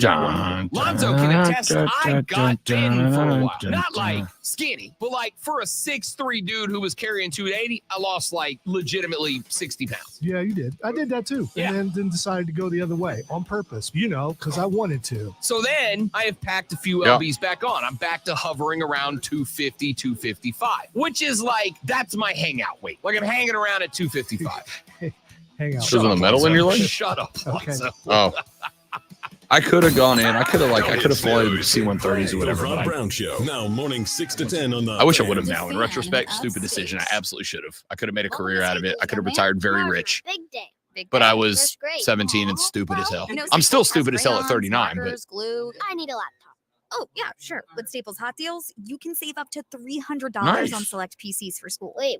The finances are mom's department. Right. I'm looking for performance, like a Core i7 processor. Boy, first grade has really changed. Tell me about it. Save big on tech for school with super low Staples hot deals. Right now, get up to $300 off select PCs at Staples. Ends 8/24. Always streaming wherever you are on the Odyssey app. Make the Fan Upstate a favorite.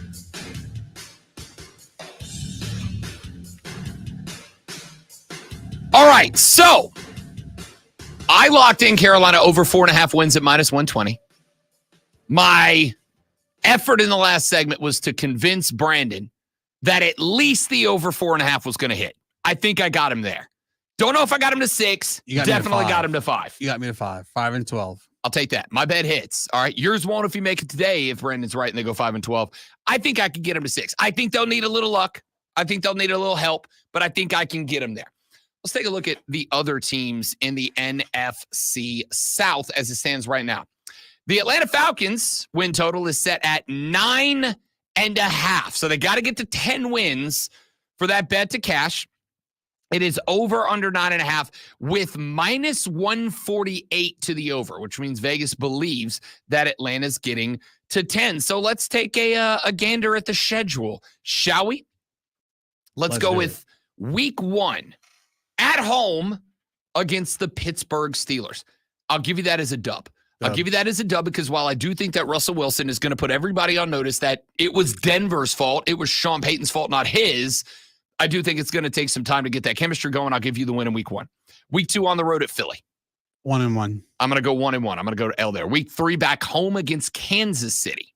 2-1. Not a what? Yep. Over And here's Kansas City. Here's the reason why I say that, okay? Atlanta has a more prolific offense, finally. Yes, you have Patrick Mahomes. And Travis Kelce and Rashee Rice and Xavier Worthy. But they have no other wide Isaiah receivers. Pacheco. Yes, they do. I say it's 27-20 Atlanta wins. I say you've taken 27 to 20 hits so far this morning. I still say 2-1 Atlanta. No. All right. You're going full Zoe on me here. Here you go. You're going full Zoe on me here. But Hollywood Brown's in Kansas City. Still, they don't have enough opportunities and weapons. Xavier Worthy. Listen, I don't know if Xavier Worthy's going to be a dude or not. I've already given my thoughts on him. If he shapes up his route running, Xavier Worthy is Tyreek Hill. That nobody gives Tyreek Hill the credit Tyreek Hill deserves for being an excellent route runner who's also fast as blazes. Xavier Worthy cleans up his route running. He takes the top off of your defense. I don't think you understand you don't have a defense, and Kansas City's offense is still Kansas City's offense. No, it's still Patrick Mahomes. That's all it is. I say 2-1. You say 1-2. Oh God, your Lonzo levels are ridiculous right now. Week 4 at home against New Orleans. I'll give you the win there. Win. So that's you are 3-1. 2-2 for me. Week 5 on the road at Tampa Bay. All right, so I'm gonna get you on this one, 3-2. I think Tampa wins that game. So we are level now. Because I think that's honestly, like Tampa Atlanta is a toss up both times. Yep. So I'm gonna do what I did for Carolina, and I'm gonna say the home team wins both. So I'll say we're equal now, 3-2. Week 6 at Carolina. Win. I'll say the same thing. 4-2. Week 7 back home against Seattle. 5-2. I'm good with the win against Seattle. Week 8 at Tampa. All right, so that one I'm gonna say 5-3. Okay. I'm going to say, what does that put me at? 4-4 now? Yes. Week 9 against the Dallas Cowboys. Win. No. 6-3. No. Regular season Dallas is the Dallas to be afraid of. Postseason Dallas, you'll beat them in the postseason because that's what they do. Do you not remember what the Dallas Cowboys did in the regular season last year? And this year, Dak's playing for a paycheck if they don't sign him beforehand, which I don't know if they're going to or not. Dallas, on the other side of the ball, is where they kill you. Their defense is good enough to slow down Atlanta. Your defense will not slow down the Dallas Cowboy offense. You're losing to Dallas in week 9. Week 10 at New Orleans. Win. I'm going home and home with New Orleans as well. So I've got you now at 5 wins. Yeah, and I got 7. Okay. Week 11 at Denver, I'll give you 6 wins. So that's 8 for me.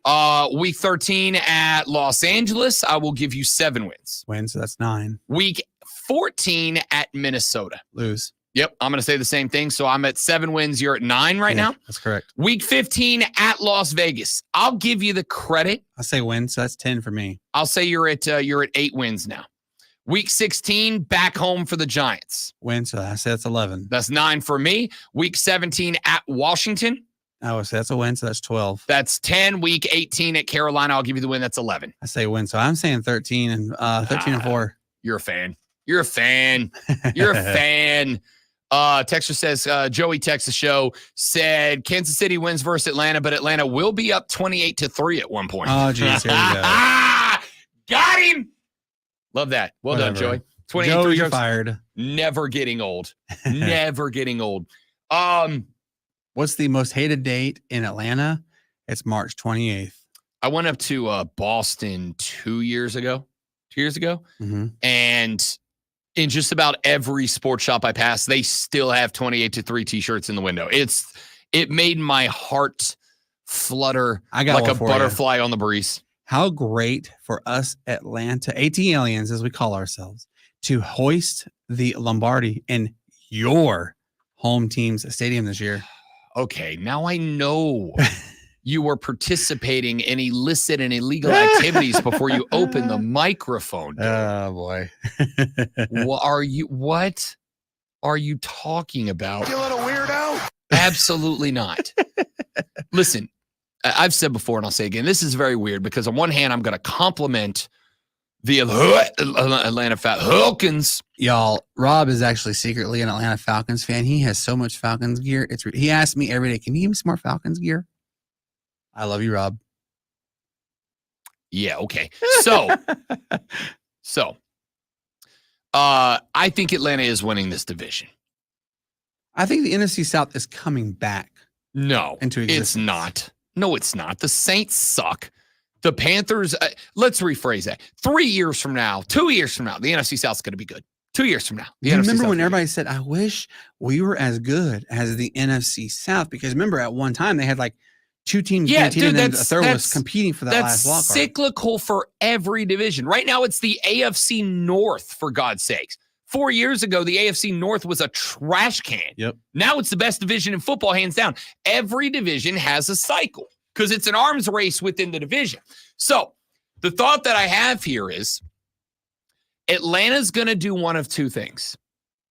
They're going to win the division with 11 wins, or Kirk Cousins' Achilles is going to explode in week 3, and you're going to lose the division with 5. Because I will say this. Discrediting Penix. Penix is actually a really good quarterback, actually. I am the only person on this radio station. And I believe, though I cannot say for certain, I believe the only radio dude in this market that defended the Atlanta Falcons selecting Michael Penix Jr. What I am going to say is this. It depends on when he comes on the pitch. It depends on when he gets on the field for the first time. If Michael Penix Jr. expected to sit behind Kirk Cousins, I think for 2 seasons, if Michael Penix Jr.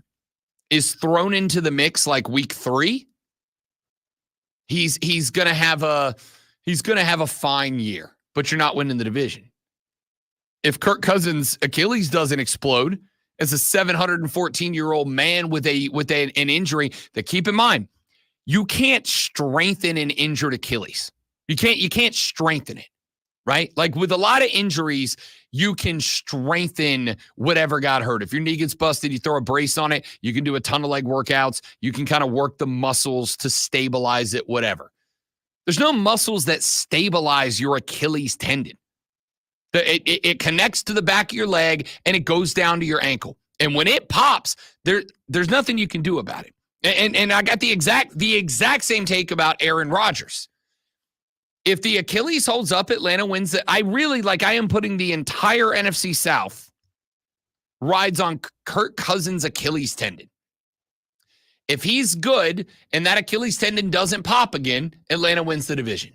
If it does, Michael Penix Jr. is going to surprise people, but not win the division, surprise you. It will be Tampa Bay's division at that point. That's how I got this thing shaped up right now. All right, so there's some thoughts on Atlanta's. We'll do Tampa, and we will do New Orleans coming up later on in the show when we come back here in just a few minutes from right now. I love my boys, D-Train and C-Money, Diesel and Cole in the afternoons. Love them, like brothers. Both my dogs, sincerely. But Cole and Diesel had a take on NASCAR. And this take on NASCAR extends into other sports as well. And it is a take on NASCAR that I'm going to push back on. We are going to play a little game called Hold Up, where we're going to listen to some audio from Diesel and Cole. And at various intervals throughout this 3-minute and 48-second clip, I'm going to say, hold up, push pause, and give my immediate reaction to what they just said. And I'm going to tell you why a NASCAR take they had is wrong. We'll do that when we come back. But before we get to that, Rob Brown is about to go full classic TV news anchor with his Sports Flash. The Braves' winning streak stopped at 4 games with a 7-5 loss to Arizona last night. Charlie Morton threw 6.1 innings and allowed 4 runs, including a pair of home runs. Joe Jimenez allowed 2 runs in the 8th that won the game for the Diamondbacks. The Braves are now 51-40 and fall another game back of Philly, now 8.5 games behind. After 6 seasons in charge, the United States Soccer Federation removed Greg Berhalter as the manager of the U.S. men's national team. The announcement comes over a week after the team's early elimination from the Copa America tournament in the group stage. Team USA became the first host in Copa America history to get bounced that early. Berhalter had been in charge of the team for 6 years, including a failed World Cup qualifying effort in 2018 and a knockout round exit in 2022. After just 3 days of practice, Team USA basketball defeated Canada 86-72 in front of over 20,000 fans in Las Vegas last night. Anthony Edwards led the team with 13 points. Anthony Davis added 10 points and 11 boards. When it comes to the best sports talk anywhere, let's get the show going, man. Listen to the Fan Upstate on Odyssey. Yeah, I screwed up on Canada. At home, at work. I blew it on saying Canada. Ugh. Be right back, guys.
We're back. Thanks for hanging in there, boys and girls. You're all stellar people, and I love you. Exclusively on the Fan Upstate and on the Odyssey app. They say that variety is the spice of life. That couldn't be truer than with the all-new 2024 Upstate Craft Beer Passport. On sale now for just $40 at upstatecraftbeerpassport.com. 20 breweries and 2 bonus distillery stops with free tasting and tours at Swamp Fox and Red Border Distilleries. We've got a cold one with your name on it at New Grove Artisan Brewery and Peach City Brewery. brewing. Get the 2024 Upstate Craft Beer Passport now for just $40 at upstatecraftbeerpassport.com.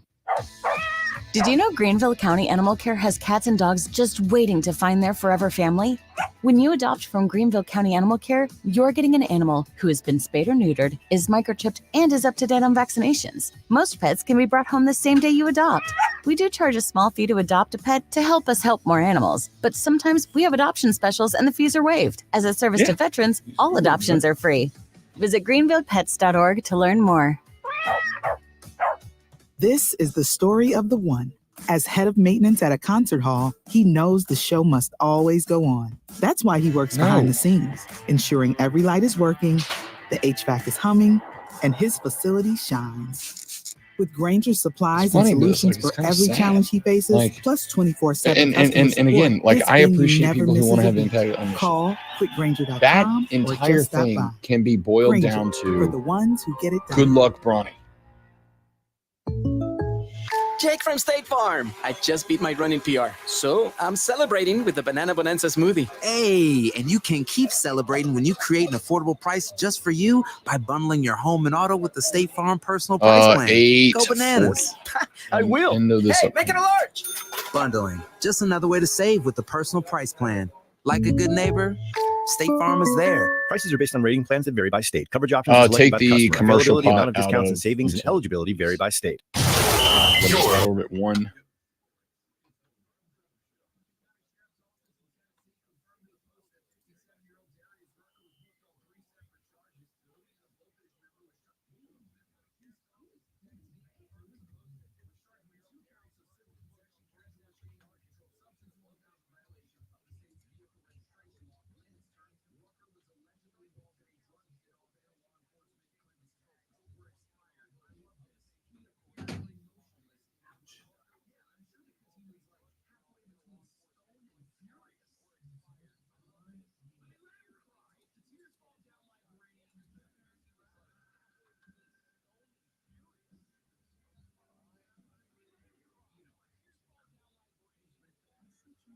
And if the sun comes up tomorrow.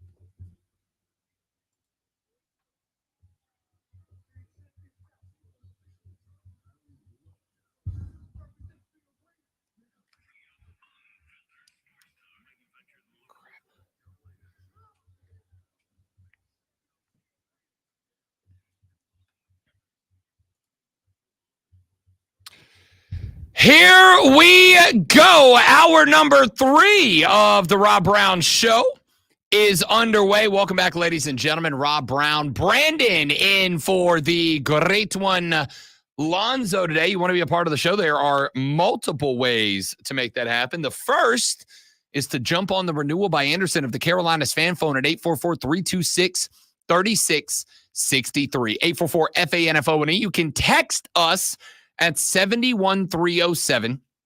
Start your text with FAN, F-A-N, 71307. Start your text with FAN. You can also join us on our live stream at facebook.com/thefanupstate, twitter.com/thefanupstate. Watching the Fan Upstate on YouTube, The Rob Brown Show on YouTube, or The Rob Brown Show on Twitch. All different ways for you to jump on the show with us today. So, as we begin hour number 3, an hour which, by the way, Rashad Beard will be joining us coming up in about 39 minutes from right now. We'll catch up with all things silver and blue ball with Rashad, get his thoughts on our season win projection in just a little while from right now.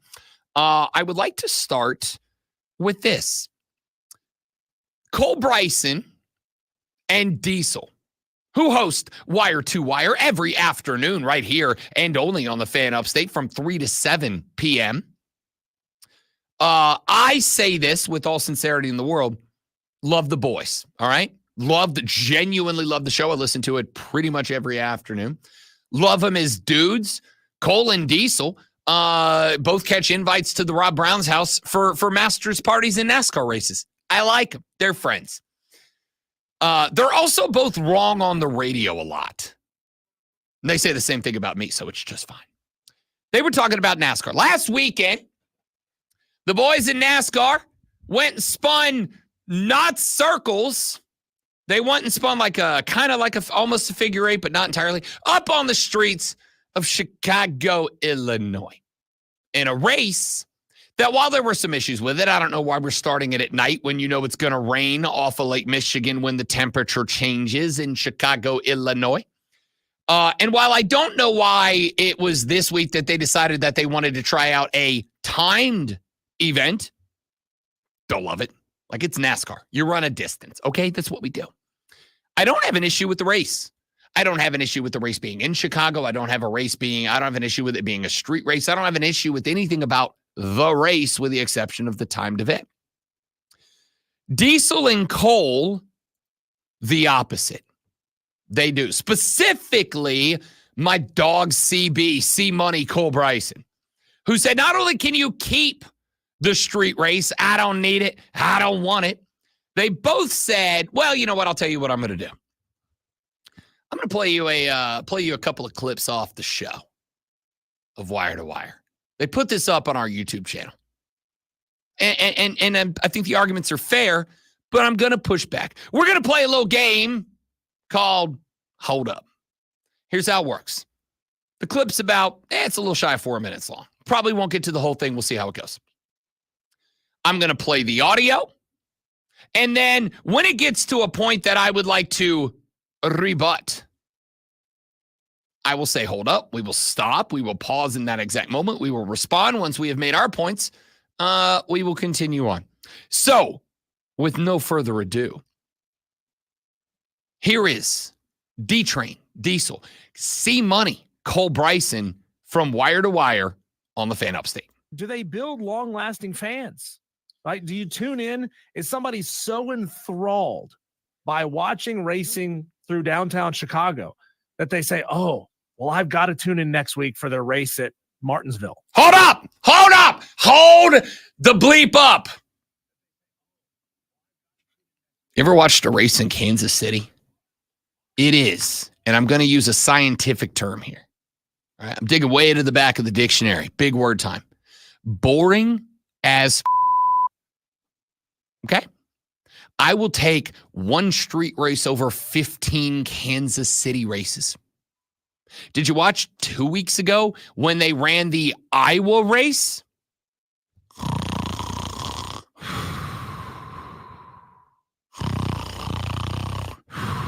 That's a pretty good impression of a sleeping guy.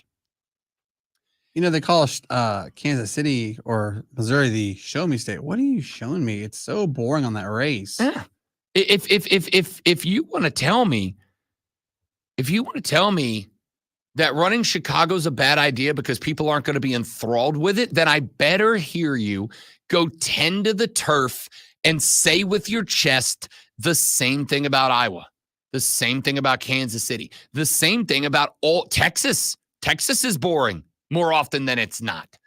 If you're not out here proclaiming that Iowa, Texas, and Kansas City do nothing for the NASCAR circuit, I don't want to hear a word about Chicago, because at least Chicago had some banging and some crashing and some knocking and some rubbing, and we all know rubbing's racing.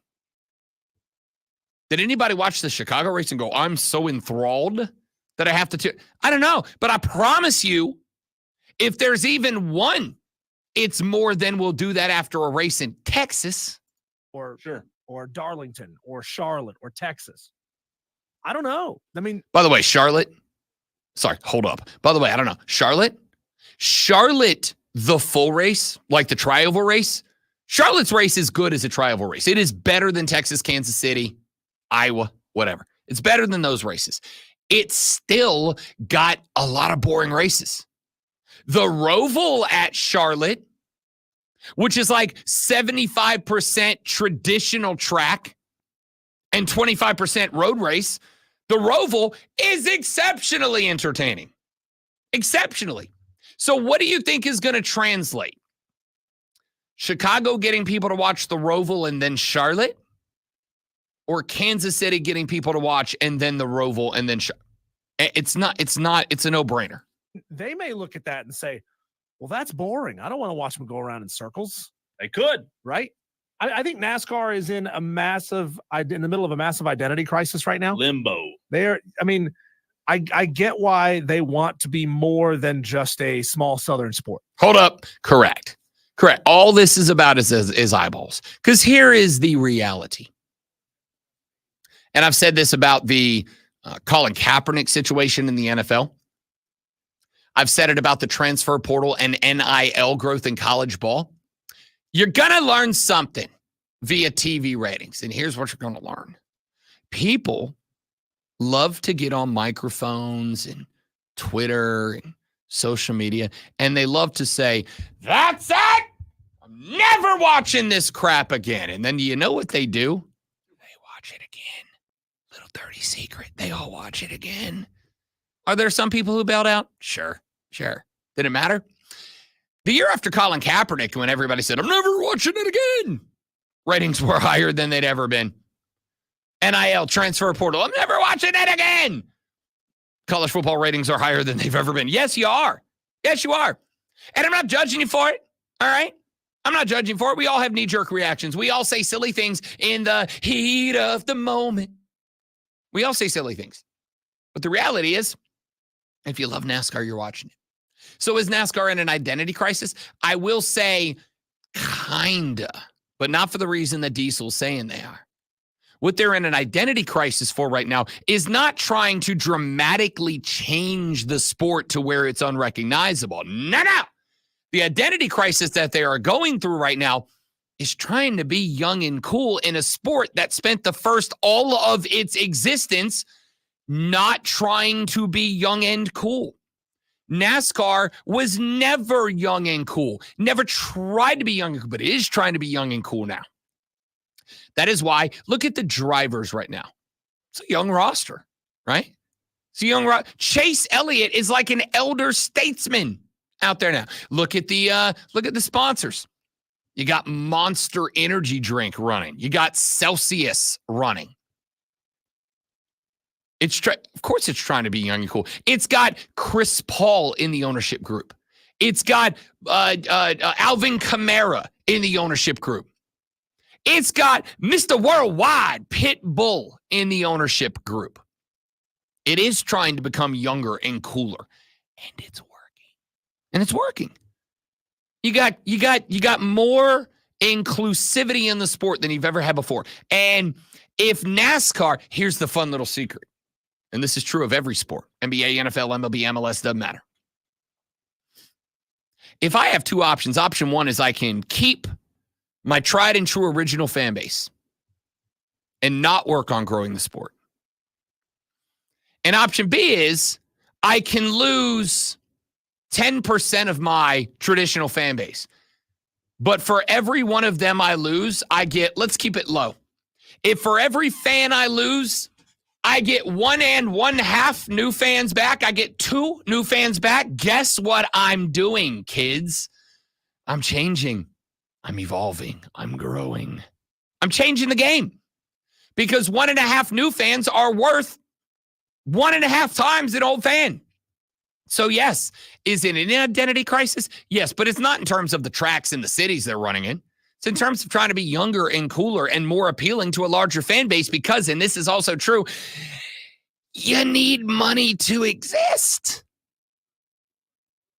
A long time ago, in a galaxy far, far away, this radio station sounded very different than it does today. It had a different group of hosts who had a different style of radio. And there were a lot of people who really liked that sound. We just want college football all the time. That's all we want, 4 hours, college football.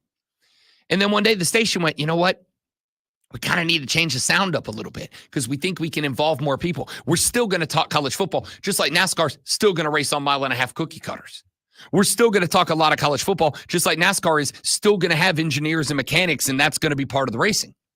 But we also need to make sure that the people who want NFL have NFL. The people who want NBA have NBA. The people who, God forbid, want soccer have some soccer. We need to change the sound, and we'll grow the audience. And it did, and it worked. Did we lose some traditional old fan listeners that went, oh, they're not talking college football, I'm out? Probably, but we are also, and this is provable in the ratings, picking up people who want more than just college football. Let's keep going. Yeah, because every business in this country wants to grow. You got a business, Cole, you may think it's doing pretty well. Guess what? You want to grow it. That's right. And that's what these NASCAR owners, is what the France family wants to do also. I completely understand it. But you also have to consider at what expense. We're growing this sport with new audience members at what cost? And for the record, I'm really excited to see what he says here, because you're right. At what cost? Ordinarily, when somebody says, but at what cost? What it means is, I know the cost. The cost is very high, and I don't know if the cost is worth it. That's what it means, right? At what cost? We got to make an assault on the beachhead. We've got to take this bunker. And you go, at what cost? Is the bunker really doing enough damage that we need to throw entire platoons at it? At what cost? That's something that NASCAR has got to figure out. I don't know the answer to that question. I don't know if they say to themselves, well, we're never going to get those people back, so why don't we just go silly with it, and have it be Caddyshack 2. They took what was a fine, beautiful golf course, and they turned it into an over-the-top spectacle. Correct. And that's kind of what's happening with a lot of sports right now. It's what's happening with boxing, with Jake Paul fighting 65-year-old men. Okay, that's not boxing's fault. All right? That's not boxing's fault. I didn't know I was going down this path. That's not boxing's fault. That's our fault. Because here's the fun thing. Here's the other part of it. Do you know what sports are going to do? Whatever we watch. Whatever we watch, that's what they're going to do. Do you know why? Yeah, everybody gets mad. Oh, the NFL is such a pass-heavy league. Do you know why the NFL has shifted all the rules to make offense more exciting? Because there's this unique American mentality that the only thing that matters is touchdowns. It's like watching baseball. You give me a classic pitcher's duel. Give me two pitchers racing to a no-hitter. If I ever watch two pitchers simultaneously fight a no-no into the bottom of the ninth, it'll be the greatest baseball game I've ever watched in my life. And do you know what fans would say on my show the next day? God, Rob, that was boring as hell. It was boring. That's like when Greg Maddux won the 86 pitch complete game shutout. You remember that? I think it was 76. But yes, yeah, the Maddux. It was like the 90s or what? One of the greatest against the Chicago Cubs. One of the greatest games of my lifetime. If that happened nowadays, you'd have about 25% of fans who go, that was the most incredible pitching performance I've ever seen. And then you'd have people the next day go, was it actually bad for baseball? No, it was great. It was great. It was great. The problem is, and I had this fight with Cody Decker on Bet for the Cycle the other day. The problem is we've developed this American mentality that you don't give a damn about the game. You only care about touchdowns or goals or baskets or home runs, right? And there's a place for that. Big home run derby guy over here. Love the field for the derby this year. Shockingly, turned out pretty good. But if you only, and this is part of the problem with NASCAR, is you have to find the beauty in the playing of the game, not just a touchdown or a basket or a home run, right? This is why soccer is having such a hard time growing in this country, because Americans, by and large, we watch to see the moment. We watch to see a moment. We watch to see a moment. We watch to see a touchdown or a sack. We watch to see a three-point shot or a dunk. We watch to see a home run or a pickoff at second base on a runner stealing. You got to learn to see the beauty in the game. When it comes to baseball, when you watch for a home run, you know what you miss? You know what my favorite thing is? The psychological battle between a pitcher and a batter. What's he going to throw next? What does he think I'm going to throw next? Well, I think he's going to throw this next, and he's going to think that I got to think that he's going to throw this next. So what I actually am going to look for is this. And the pitcher going, well, I was going to throw a fastball, but he's looking for a fastball. But maybe he knows that I know that he's looking for a fastball, so he's going to look for a curveball. So I should throw the fastball because he's going to think I'm throwing the curveball to avoid him. Look at that's beauty to me. The beauty in soccer is, I tried to explain this to Deck. He doesn't get it either, and that's okay. When I watch soccer, you guys watch the man with the ball. You know where the beauty in soccer is played? It's not the guy with the ball. The beauty in soccer is played in the 4 on the back line, setting an onside strike, having to play hips on a string, all moving forward and backwards at the same time. That's art. That's poetry in sports. If you're only watching for a goal, you're watching 2% of any given soccer game when the beauty is in the game. The beauty is in the tactics and the movement, etc. The same is true for NASCAR. NASCAR has a hard time, just like soccer, not because it's boring, but because there's not that moment. People watch Talladega and Daytona. Why? The big one.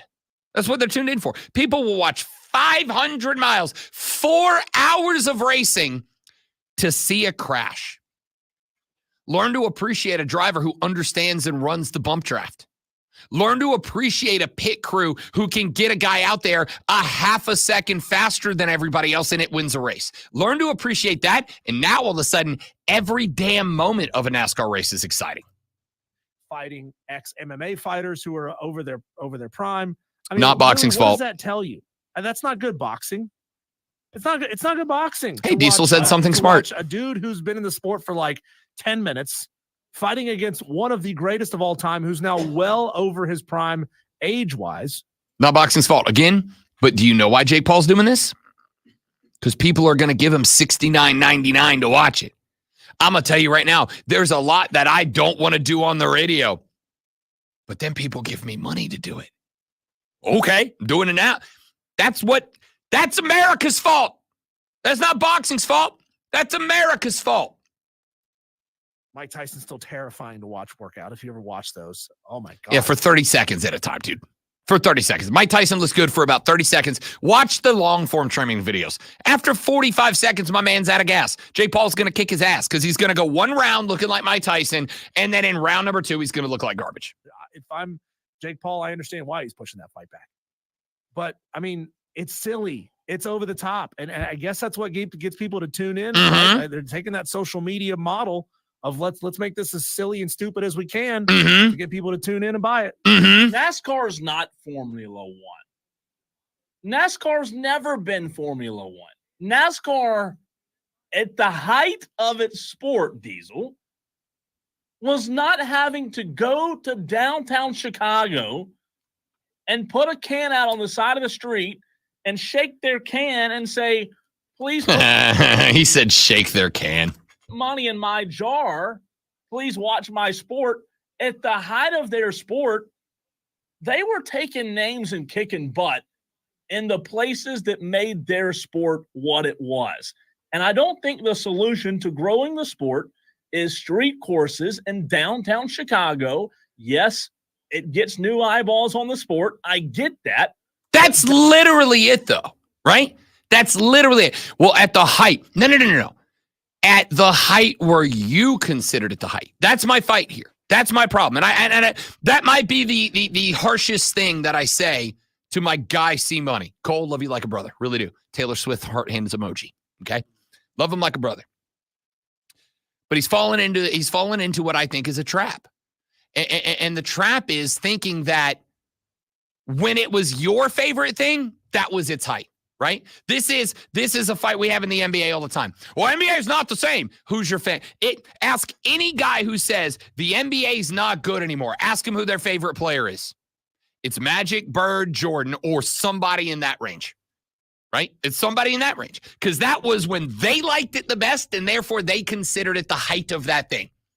Ask anybody who said they love NBA today who their favorite player is. It's LeBron or it's Steph or it's Kobe or it's, Ant-Man Edwards or whoever. It's somebody that's more recent. The height when you considered it the height isn't the height. It's your height. And that's okay. That's okay. That's when it was your favorite thing. And now they're doing things that aren't your favorite. And that's okay. But the height, NASCAR's not making as much money as it could.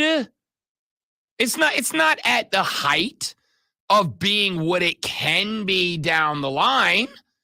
What I am talking about here, what I'm looking at here is how much money can I make versus how much money am I making versus how much money have I made? I can promise you that when NASCAR was at its height, as described by my dog Cole Bryson right here, I promise you they weren't making 70% of the money that they are making today. Well, no, also know, Cole, that saying to him that the height. Well, sports evolve. Every sport evolves to fit today's, which is the here and now mentality. You just said you hit the nail on the head with regards to basketball of back in the day. That was the height for our time because that's when we watched it. Yeah, it's your height. Everything evolves and changes to fit today's societal structure. Let's say this race goes to Chicago, Illinois. Chicago has a population of 2.665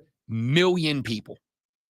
Let's say that 1% of Chicago becomes a NASCAR fan. You are talking thousands of new fans.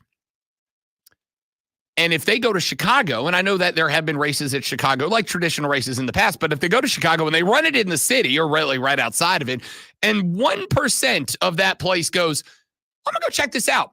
You were talking thousands of fans at the track. And if even 10% of them go, I'm a NASCAR fan now. That is a ton. So guess what those people are saying? Now that they have a race and it's in their backyard and they have access to it and they can go and they can put eyes on the product and now it hooks them. You know what those people are saying? This is the height of NASCAR. This is the best it's ever been. Your height's your height, but it's not everybody else's. That's not what this sport is. If you want to create another sport where that's what you are, where that's what your identity is, then by all means go for it. But NASCAR to me is Martinsville, North Wilkesboro, Darlington. But see, this is the other part. Those things don't have to go away. We're still going to race Daytona and Talladega and Pocono and North Wilkesboro for the All-Star race, and we're still going to race Charlotte, and we're still going to race Darlington, and we're still going to race Martinsville. We're still going to race Bristol. All those tracks are still here, right? It would be one thing if they said, as of next year, we're getting rid of every traditional Southeastern track, and we're doing Chicago and Los Angeles. We're not doing that. This was one race in Chicago, right? Guess where they back are this week? Back on the old circuit.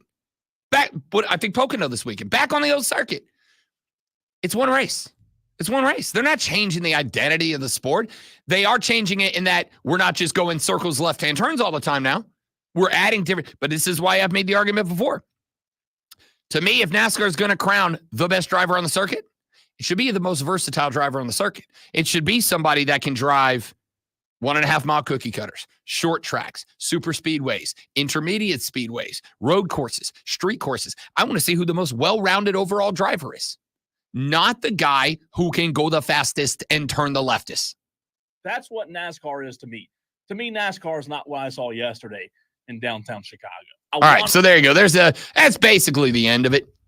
Again, love the boys. But to me, the reality of this whole situation is very simple. This race was a race designed for the last 2 years to open up NASCAR to a new batch of fans. And as Cole himself said in that same segment, if you ain't growing, you're dying. Welcome to America. If you ain't growing, you're dying. If you ain't moving forward, you're moving backwards. Just because it was your height doesn't mean it's the height. And even though let's say that was your low point, you know who it was a high point for? Tens of thousands of people who were in Chicago who went, let's say regular thousands of people. Let's say there's 5,000 out of 6.223 million people. 5,000 people went, damn, this is kind of dope. I'm kind of in for this now. Where are they racing next weekend? And now they're fans? This is the height of NASCAR for them. So I get what you're saying. I understand what you're saying. It ain't the way you like it, but that's just kind of how it works. There's a lot of NFL fans that do not like where the NFL is right now in terms of offense being given all the advantages. A lot of NBA fans who do not like where the NBA is right now. And all of them will say, this was the height. And it was when they were most in love with the sport. Doesn't make it the height, right? NFL's at its height today. Record viewership. NBA just signed a $76 billion with a B dollar media rights deal. Do you think that they were at their height in 1991 when they were fighting to get on TV? No. They just signed a $76 billion contract for the sport that nobody watches anymore. ABC thinks they do. All right, let's run to a break. We'll come back. I got a few more thoughts. Then Rashad Beard coming up at 8:40, 9 o'clock. I don't know what we're going to do. We're going to see. Rob Alonzo and you, the Rob Brown Show rolls on. It is the Fan Upstate.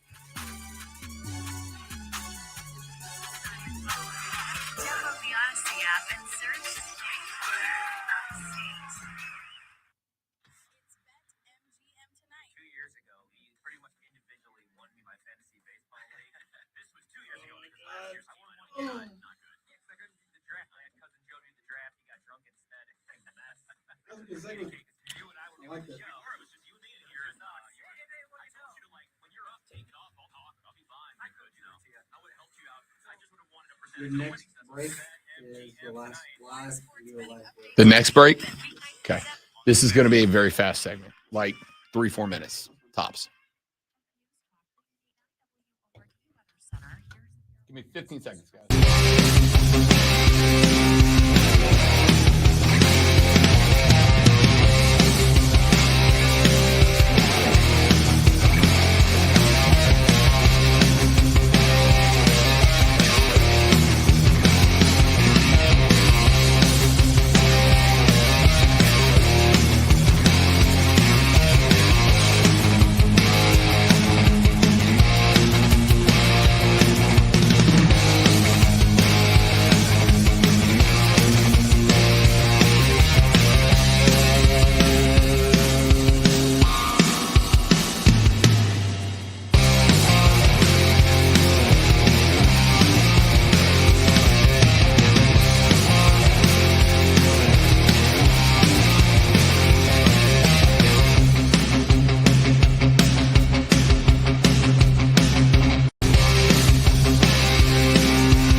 All right, we're back, dudes. Thanks for hanging in there. We appreciate it. Speaking of soccer and boxing, if you want fighting entertainment, watch Sunday's game with Argentina. Oh, dude, they may murder each other on the field. That fight last night in the stands. Somebody called it Malice at the Palace 2. And then somebody else responded, no, it was Assault at the Vault, which is a great name for it.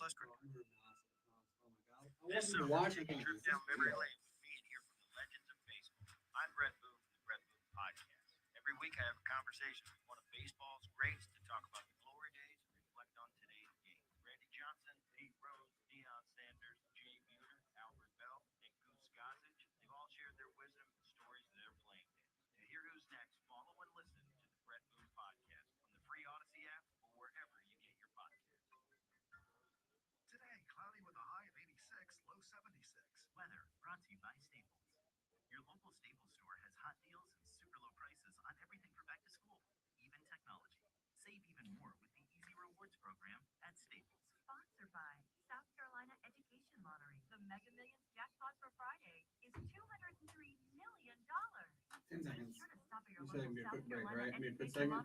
Yeah. Okay.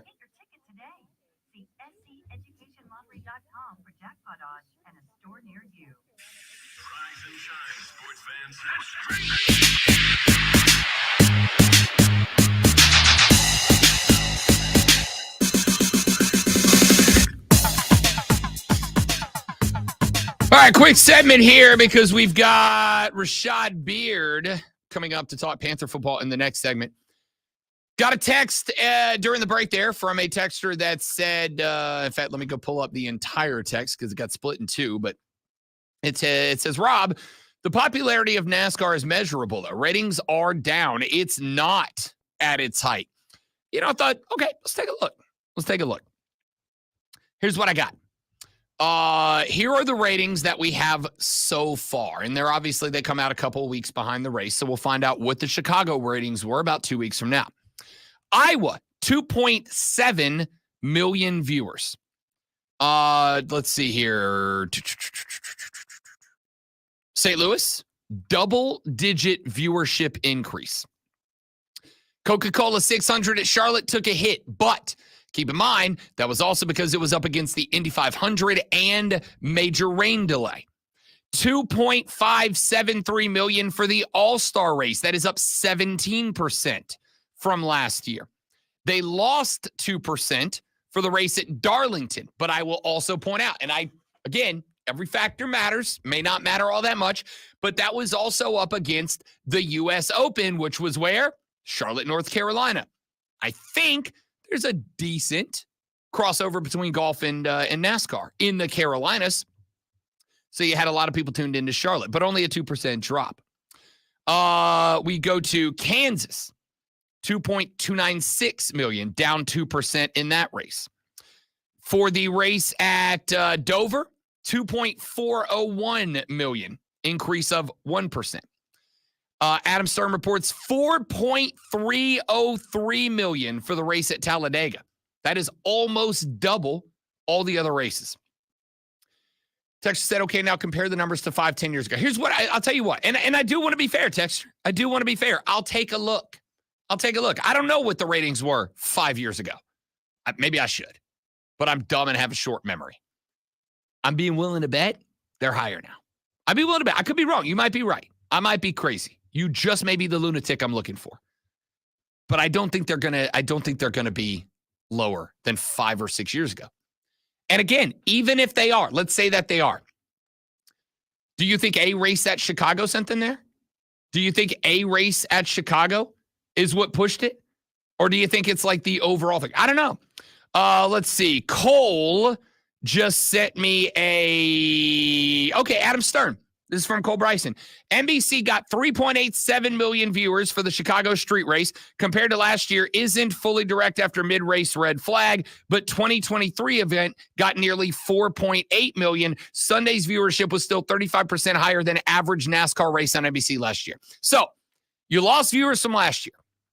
And as has been pointed out in the same tweet, and I think it's fair, I don't think it's worth 1 million people, but there's a red flag in the race. Red flags are a death sentence to a NASCAR race. People tune out and they do not come back. That at every race that there is one of those, it drops. And that's fair of anything, right? Because those red flags can be 20 minutes, they can be 2 hours. Viewership tanks with a red flag. And you also had the rain shortened impact as well. So you got 900,000 viewers less this year than last year. Let's also point out, last year was the novel event. Last year was the first time. Last year was something a lot of people had never seen before. I know it sounds like I'm making excuses. These are variables in the equation. But then there's the last sentence. Still 35% higher than any average NASCAR race on the same network. That number's big. Over a third larger audience than any other race on the NASCAR, on the NBC network. I think it matters. It does. And again, I'm not saying they're going to go back and they're going to race Chicago every single year. I'm saying it was a novel event last year. It got them 5 million viewers. I'm saying it was a second time in a different setting this year, and it got them 900,000 less, but it still got them 35% more viewers than any other race. Like I said, I do think that it matters. I do think that it matters. And guess what we're doing in the world of NASCAR? We ran one race that was out of the norm. We ran one race that was different. We ran one race in a different spot. And what are we doing now? We're going to Pocono. Then we're going to Indianapolis. Then we're going to Richmond. We're back on the circuit. We're back on the circuit. It was one standoff race. Just like, do you think the NFL's got a huge audience in Rio de Janeiro, Brasilia? Probably not. You think they got a huge audience in London, England? No. They have an audience. Is it huge? No. Do you think Major League Baseball's got a huge following in London? No. All these other sports are doing the same thing. Why? Because it works.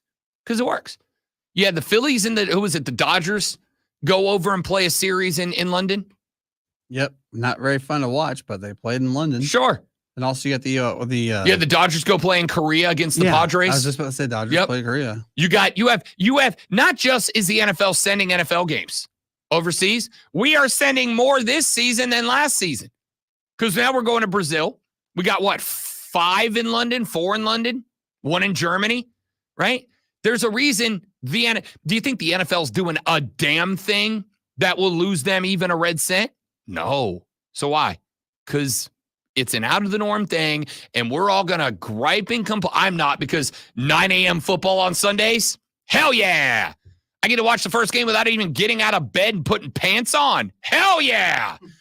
It makes some money.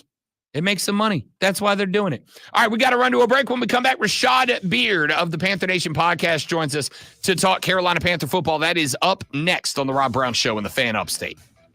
All right, guys, one more live and we're back with Rashad. Stay right there.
up, big fella?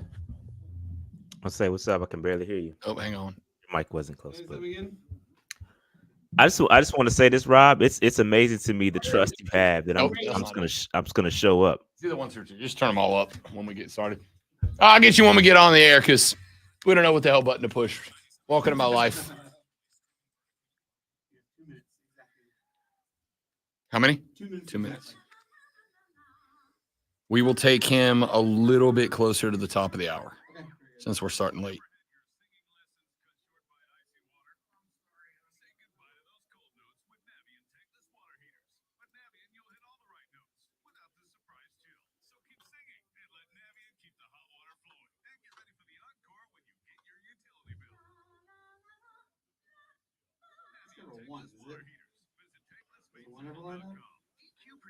It may be. Can you hear me? We'll get them when we get going.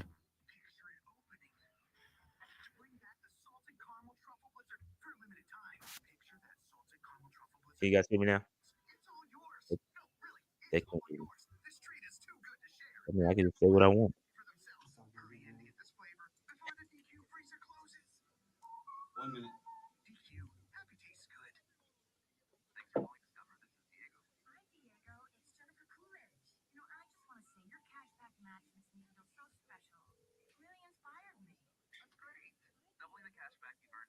Morning, chat. Morning, PNP fam. Just they can't hear me.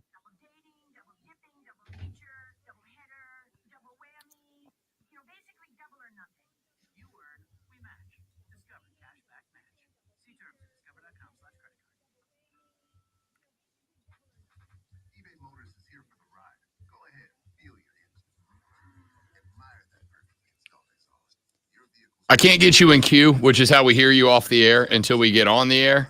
So I hear you. I know you're talking to me. I don't know what the hell you're saying, but we'll find out here in just a minute. I blame Lonzo, frankly.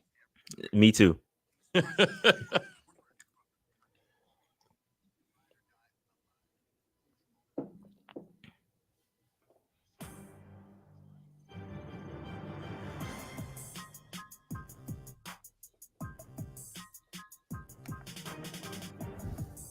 Welcome back to Rob Brown Show on your radio. It is the Fan Upstate. It is a little bit after 8:40. Got a little behind the 8 ball. Very passionate discussion going on this morning, and we're going to keep that rolling now because we welcome to the show, joining us here on the live stream. He is the host of the Panther Nation podcast. Joins us at this time every Thursday to talk a little silver and blue ball. My guy Rashad Beard in the house. What's up, big fella? Can't hear me okay now. What's going on, guys? Do number one.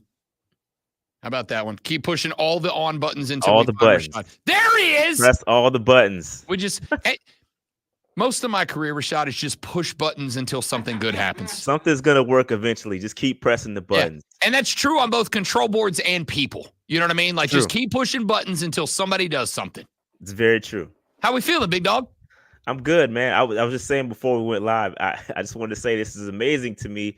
The trust you have, and I'm just gonna show up. Like there's no interaction. I appreciate the trust, man. I really appreciate that. Listen, Rashad either drops me an email at like 1:30 in the morning the night before, like, dude, I got better things to do, or he shows up. It's one or the other. Yeah, I try my best, man, but it's just amazing. I don't think many people have that much trust in me, but I appreciate it. I mean, you ain't let me down yet, big dog. You ain't let me down yet. Listen, anybody that meets me at an away game and shoots brown liquor before kickoff with me, that guy's all right in my book. Oh yeah, anytime you want to do that, I'm down, bro. Every away game, I'm coming up every New Orleans game from here until they kick my ass off the radio, bro. That's how it's gonna go. All right, let's do this, Rashad. Earlier in the day, Brandon and I were taking a look at win-loss totals for these teams. And you and I talked about this a couple of weeks ago. The betting public backing Carolina on the over right now. The over-under win total started at 4.5. It is raised up to 5.5, and the minus money's on the over, which means that the bettors believe it's the over. So we went up and down the schedule, and we basically just went wins, loss based on what we know today. A lot of development left, a lot that we need to see happen with camps and all that, preseason, whatever. But I got us to 5 pretty easy. All right. I think 5 was an easy number to get to.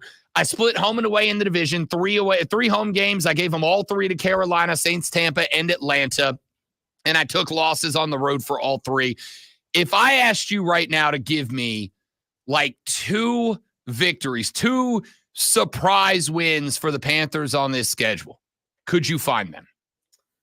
2 surprise wins. So you're giving me the Giants. You're probably going to give me that one. I'm going to give you the Giants, but I would let you count the Raiders on the road as a surprise win. I'd let you count Chicago on the road as a surprise win. Yeah, I think the Chargers is one that we could sneak out. That's a game that's at home, and I think we can get that one. I would also say, I don't know if this is a big shocker, but I think we can beat the Commanders on the road. If you want to call that one a shocker, then I'm with you on that one. I think we can beat the Cardinals at home, so I can get us up. I mean, I can get us up to legit 6 wins. You know what I mean? If we're just going there.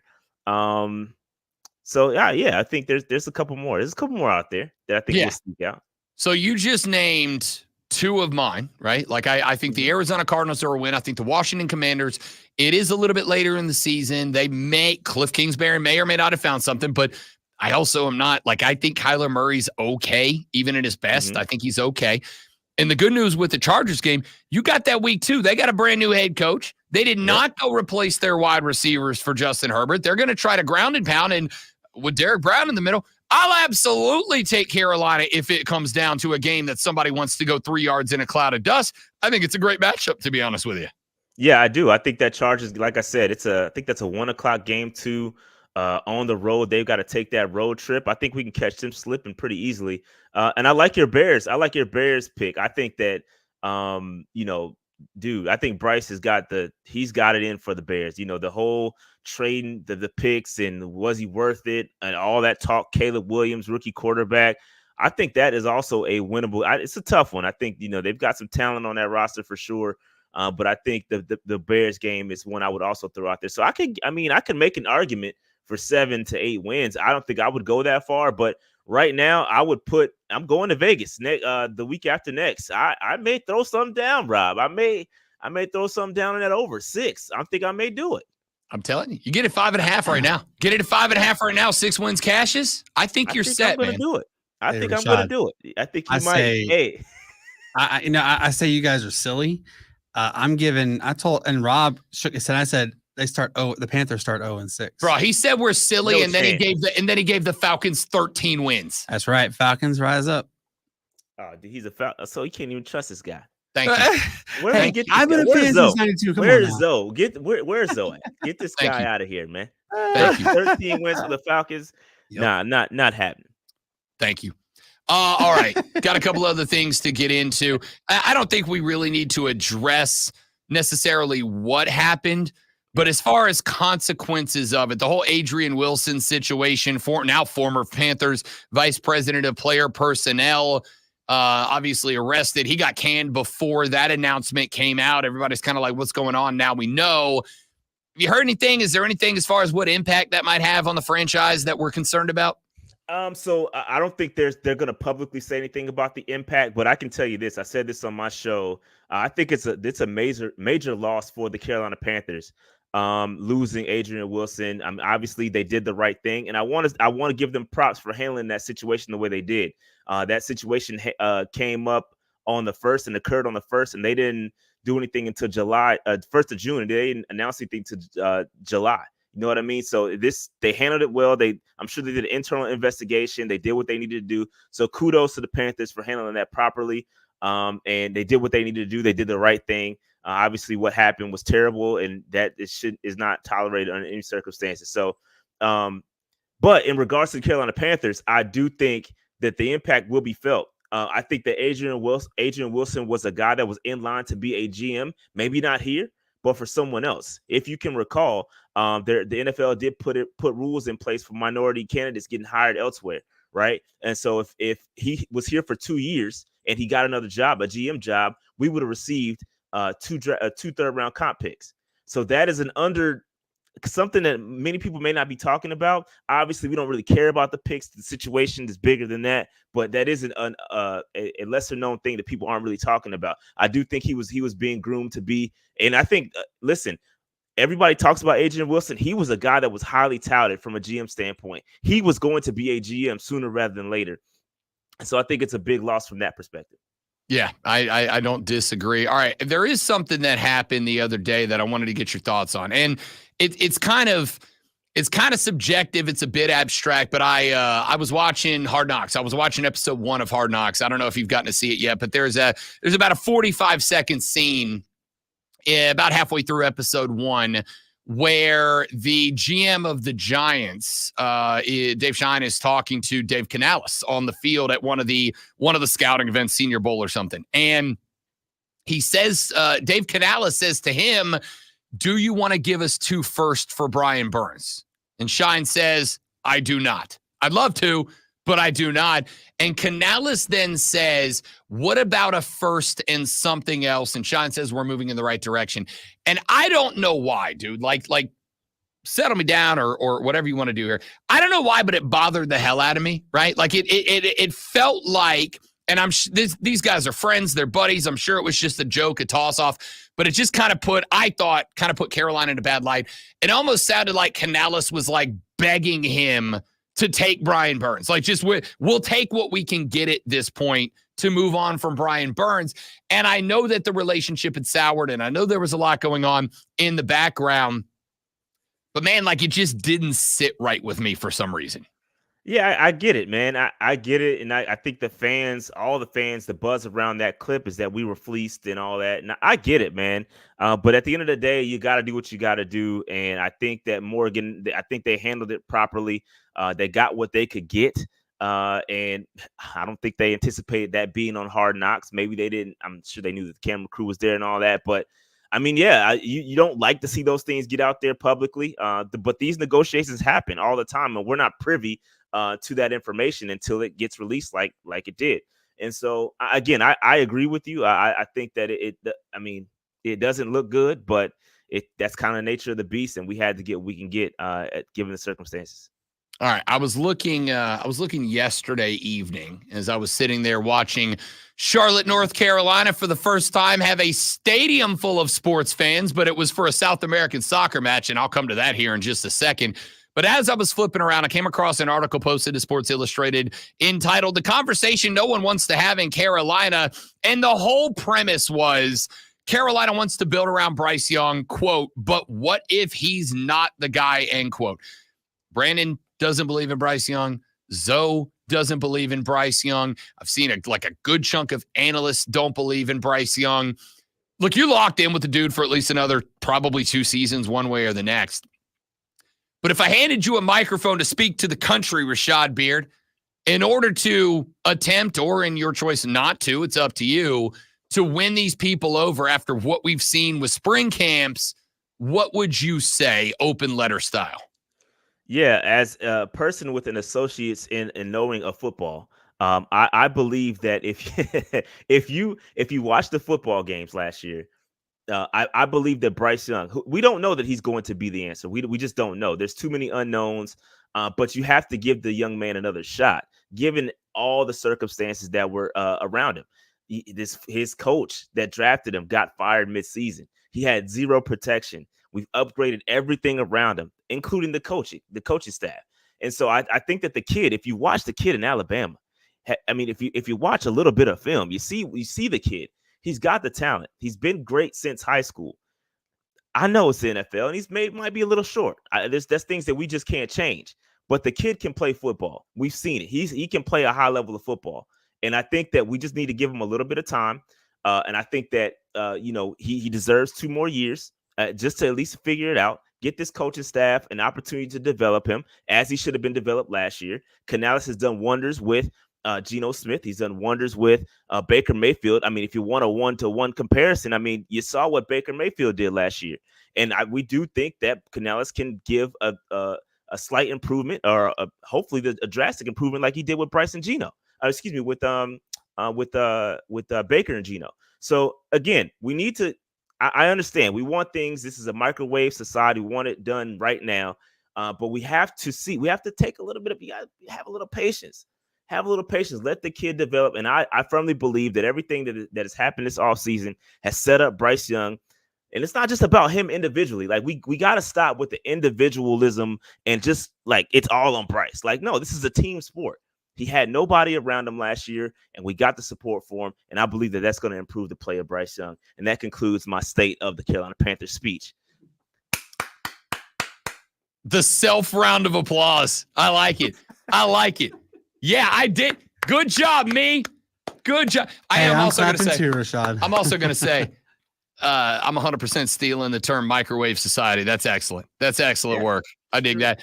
Devin Adams in the chat said, can't wait to pull out the receipts for the Bryce haters. And I will tell you, I don't know if you're doing this, Rashad. I'm saving them. I got recordings. I got audio. I got YouTube videos. And I will call if it's wrong and they're right, I'll give them the props too. I'll hand them the flowers. But I'm going to be straight up, like, a ton of people I don't think are saying Bryce ain't the guy because they've got anything to back it up. It's just a shot in the dark, right? Like, to me, it's the same as if somebody who wins the lottery wakes up the next day and goes, I told you I knew the numbers. No, you didn't, dog. You took a stab in the dark and you got lucky. Yeah, that's it. I mean, people are just guessing out here. And like I said, Canales, man, he's done this. I believe in Canales, and I'm hoping he's the right guy. Nobody knows, but I think he's going to do wonders for Bryce for sure. Let me say this, because Deontay just chopped up. He said Bryce deserves 2 years, but if he doesn't pan it out, got to be really the way. I've said this, Rashad. I'll give you this, and then we got to run to the break. This is, to me, I know I've said it. It for whatever reason, it infuriates Lonzo. I don't care. I'm riding with it, and I say it. It sounds like a joke. It's not to me. This is Bryce Young's rookie year to me. But it wasn't just Frank Reich last year and the switch over to Tabor. It was also Frank Reich coming off of the disaster that was Matt Rule, which set you even further back than just Frank Reich being bad. To me, I am giving Bryce Young this year as his rookie year, next year as his second, same as I did with Trevor Lawrence. I'm giving him this year as a rookie year, next year as a sophomore. If he sucks this year, sucks. Like, clearly this guy just ain't got it. Even when things are good, he's not. Then we'll have a conversation. But here's the thing. I didn't see that last year. As bad as his team was last year, there was no point last year where I went, that dude's just bad at football. Yeah, I completely agree. He's going to be fine. And I believe in Bryce. Everybody else should. Let's pump the brakes and let's see what we got in him. I dig it. Rashad Beard, host the Panther Nation podcast. You can follow them on X at Panther Nation PC. More importantly, make sure that you're liked up and subscribed to the YouTube channel. They're live all the time. What you guys got coming up? Yeah, training camp coming up, man. Got some VIP tickets for that. So that should be very interesting. I'm going to be sitting right there. Nose to nose with Bryce. I'm going to be seeing what's going on. I'm going to report back to the whole audience and say, hey, this guy's legit. So, right, it's going to be great. It's going to be great. Lonzo's not here, so I'm going to say what he would say. Oh, you're going to squat down so you're nose to nose with Bryce? That is funny, though. I know. That's what infuriates me is he's got good jokes. I hate him, but he's got good jokes. Rashad Beard, appreciate you, Big Dub. We'll talk to you next week, brother. Peace out, guys. Thank you so much. See ya. That is Rashad Beard for the Panther Nation podcast. Time for a sports flash, and then we're back for hour number 4 after this.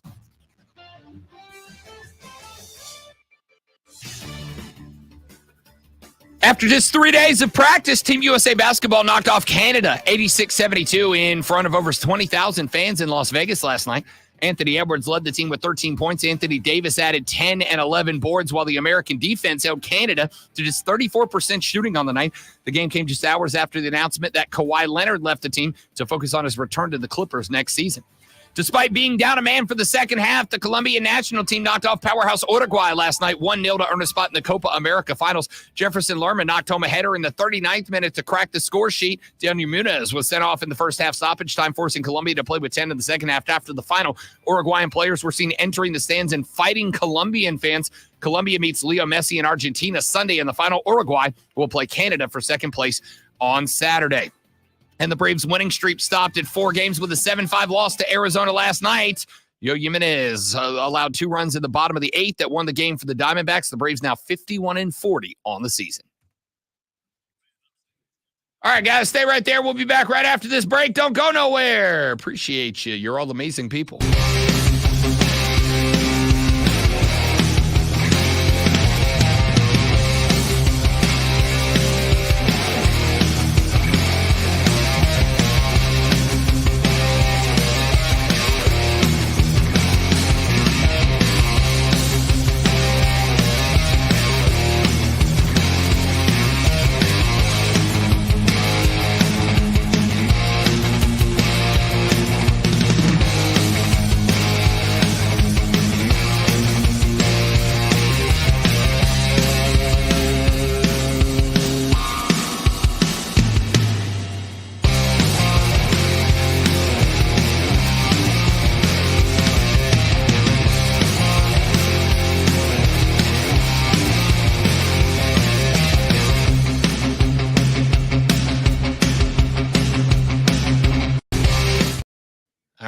Appreciate y'all sticking around.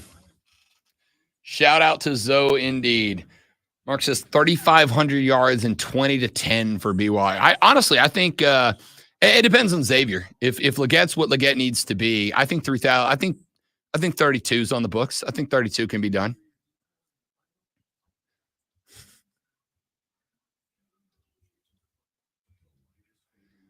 No, see, it's not a rookie move to go long on the bed.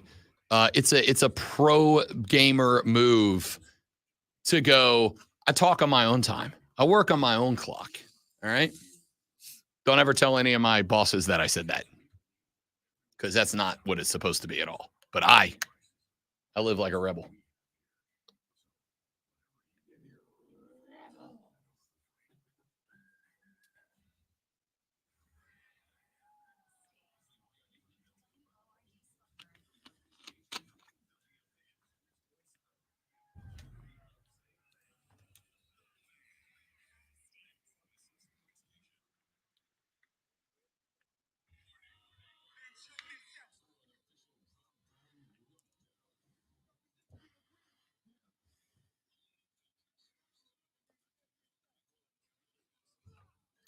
Yes, I live like a rebel when I'm allowed to. Might be the title of my autobiography.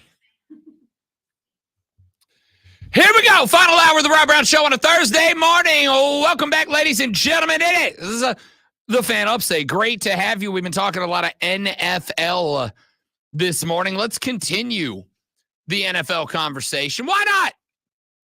We're inside of 50 days away from football. Y'all, we are 43 days away from college football getting underway. And I could not be more excited. NFL football will kick off on, September 5th or something, I think. Yeah, September 5th, that Thursday nighter between the Chiefs and the Ravens, rematch of the AFC title game. And I got news for you. Lamar Jackson's winning that game. Derrick Henry's my dog. He's my dude. Derrick Henry's going to be a stud. But in case you were keeping track of it, there are 56 days until NFL football. Yay. That's not even sarcastic. I'm genuinely excited. I'm just having to temper it a little bit right now. So we talked some win totals for Atlanta. I'm going, numbers at 9.5. I'm going to go 10, but it's like a cautious 10. Let me put it this way. On the radio, because I got to make a pick, I'm going to go the over. In real life, where Rob Brown's got to put money down on the books, yeah, I'm not betting that at all. I'm not touching it, because they're winning 9 or they're winning 10, and I'm not sure either way. Carolina, I locked in when the number dropped at over 4.5. It has now been bumped up to over 5.5. I would still take the over, but I would not go. If it goes to 6.5, I'm not taking it. I don't think they're getting to 7. I can get them to 6. I know they're getting to 5. I can get them to 6. We'll take a look at the Saints and Buccaneers here in just a little while. But I would like to ask this conversation. What is the team that we think is going to tank off this year? What is the team that is expected to do something this year that we think ends up being the disappointment? I got a list of candidates for them. And I would like to hear who you guys think I'm right and wrong about. Here are my teams that I think are expected to do something and will not. Let us begin in the AFC. I am going to say, and Shane beat me to it, the Buffalo Bills. Here's the fun thing. I love the Bills. They're the Saints of the North. Ridiculous ass fan base that are super over the top. They just want to party. I love that. I love the smash mouth football mentality of the Buffalo Bills. I'm a big fan. I am a big Josh Allen guy. A quarterback so nice, I say his name twice. I love Josh Allen. I really do. But I think they screwed Josh Allen. They let Diggs go. I don't think they replenished. They went and got, and for the record, I love Keon Coleman. I'm a big Keon Coleman guy. That's my dude. Keon Coleman has been, he and Xavier Legette are the two funniest dudes. That'll be great, man. In the entire draft class. I love these cats. But outside of him, they've got Khalil Shakir and Curtis Samuel. Curtis Samuel's not a bad pickup as a third wide receiver, and they got him on a pretty team-friendly deal. I mean, my man had over 600 yards and 4 tutties last year. It's not a bad pickup for a third wide receiver. I just don't know that I know if Shakir's the guy, and we definitely don't know if Keon Coleman is the guy. The surprise to me is not that Buffalo is not going to sniff the AFC Championship game this year. The surprise to me is that anybody thinks that they will. That's the surprise. I don't get why anybody thinks Buffalo's good. They let their weaponry go, and they did not replace it. That is a problem as far as I'm concerned. I love the Bills. I'm a big fan of the Bills. They're, like, I don't like saying this because you shouldn't have a... They're my favorite AFC team. I love Buffalo. I love the attitude. I love the fans. I love the team. I think by letting as many receivers go as you did, not replacing them, unless, caveat, Keon Coleman turns out to be a dog, and I hope that he does. That'll be great, man. You didn't replace what you lost. You couldn't do it when you had what you had, and now you have less. How you going to do it when you got less? I don't think they can. Let me give you another team I think trails off a little bit this year. I'll stay in the zone. And why the heck not, since Shane's on a roll right now? I don't think Kansas City's three-peating. I don't think Kansas City's that team out of the AFC last year. Patrick Mahomes is still Patrick Mahomes. And I think all of us have gotten to the point that we're not betting against Patrick Mahomes. Because Patrick Mahomes was a guy that last year into and through the playoffs, I think all of us kind of expected a downtick last year. And then all he did was win the damn Super Bowl. But Travis Kelce, who I understand said a few days ago, I would like to play until the wheels fall off. I respect it. Can I tell you kind of where I am on Travis Kelce right now? And this is somebody who's been a Kelce fan for a hot minute. I think Travis Kelce is a PR machine. I think he's still a bro. I'm not saying he's not a bro, but I'm getting to the point I think he's a PR machine. I'm getting to the point where I think that dude has an image that he is trying to uphold because I think he wants to get out of football. Not now, not like he's running for the hills, but I think he wants to get out of football, and I think he wants to go on and be a TV star. Game show host, Ryan Seacrest, Steve Harvey hosting everything kind of guy. I'm about to commit absolute blasphemy on the radio. I'm getting to the point I think the whole thing with Taylor Swift is honestly just like a PR move, right? Travis Kelce's been seen around London with another chick, just kind of hanging, but they're friends. They're just friends. I think the whole Travis Kelce PR machine is just that. I think it's a PR machine. I think he's checking out. Caveat, because I got one for every team. It's up to Xavier Worthy. If Xavier Worthy is a route runner and can be Tyreek Hill Volume 2.0 in Kansas City, everybody's screwed because that's what Kansas City hasn't had. Rashee Rice kind of became a really good slot guy last year. And even if Xavier Worthy is just good as a decoy, run down the field and take the free safety with you, take the top off the defense, then Rashee Rice becomes dangerous. But let's not sit here and pretend like Rashee Rice hasn't had a tumultuous offseason. He has. Is he checked in? I don't know. Defensively, they got Chris Jones back, and that's great. But are they the dudes? I don't know. Hollywood Brown's a question mark. Hollywood Brown was brought in to be the one. He will be the one. But is Hollywood Brown a guy that you trust with a franchise right now? I'm iffy on that, TBH. I don't know how I feel about it. I don't think the Is this disrespect? Am I disrespecting the Chiefs? I'm afraid I've got some bad news. Maybe just a little bit. We'll see if it matters. Also in the AFC, can I tell you who I think takes a step back this year, although I don't necessarily think it's a big step back? Houston Texans. I think a lot of people looked at the Texans winning the AFC South last year and they went, uh-oh, Texans have arisen. I have seen them listed as a Super Bowl contender this year. What? Huh? It's a good team. I'm going to tell you right now, D'Amico Ryans is a guy I'd run through a wall for. As a head coach, freaking love this cat. Love this guy. This is a dude that the team is going to go off for. Love D'Amico. Like C.J. Stroud a lot. I really do. Think C.J. Stroud's a good quarterback. But I think that people have a tendency to focus really tight and ignore the bigger picture. Because in order to celebrate the Texans winning the AFC South, there are other things you've got to take into consideration. For instance, you got to take into consideration the fact that the Indianapolis Colts were right there neck and neck with the Texans until Anthony Richardson's collarbone exploded. If Anthony Richardson doesn't get hurt, and granted, he might again this year, because I don't know if he learned his lesson. Like, don't run at linebackers, man.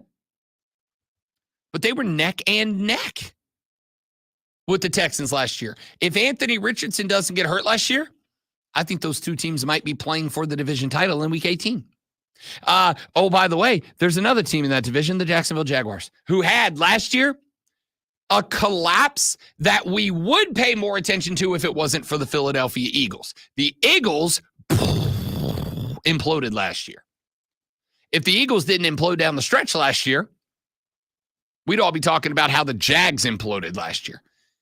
Did they get rid of that? Did they knock that off? I don't know. We'll find out. I hope so, because I'm a Trevor Lawrence fan. I hope TL16 turns that corner this year. Because I think this year is the year that you can say you can't blame Urban Meyer anymore. It's been 2 years now. Can't blame Urban anymore. I blamed Urban, honestly, the last couple of years. I don't think you can blame Urban anymore. So do the Jags turn it around? Not implode? I don't know. We'll find out. I'll give you another team I don't think that's going to be that good out of the AFC. Cleveland. Why am I seeing Cleveland listed amongst the Super Bowl favorites? In what world do I trust Deshaun Watson not to screw it up again, right? Forget all the off-the-field stuff. You shouldn't forget off-the-field stuff. We should talk about that forever. But if we're dialing in on football, because it is a sports talk radio show, shocking to some of you, I know. Why are the Cleveland Browns being mentioned as a favorite? Like, what somebody explain that to me. I don't trust Deshaun Watson. Deshaun Watson hasn't played meaningful football in a year and a half and didn't play meaningful football for a year and a half before that. My man has played like, what? How many games did Deshaun Watson play last year? Like 4 before he got hurt. So in the past, legitimately 3 years, Deshaun Watson's played 4 games that have mattered. And yet he threw 171 passes last year. Played in 5 games. Pittsburgh, Tennessee, Indy, Arizona, Baltimore. They did go 4-1 in those games.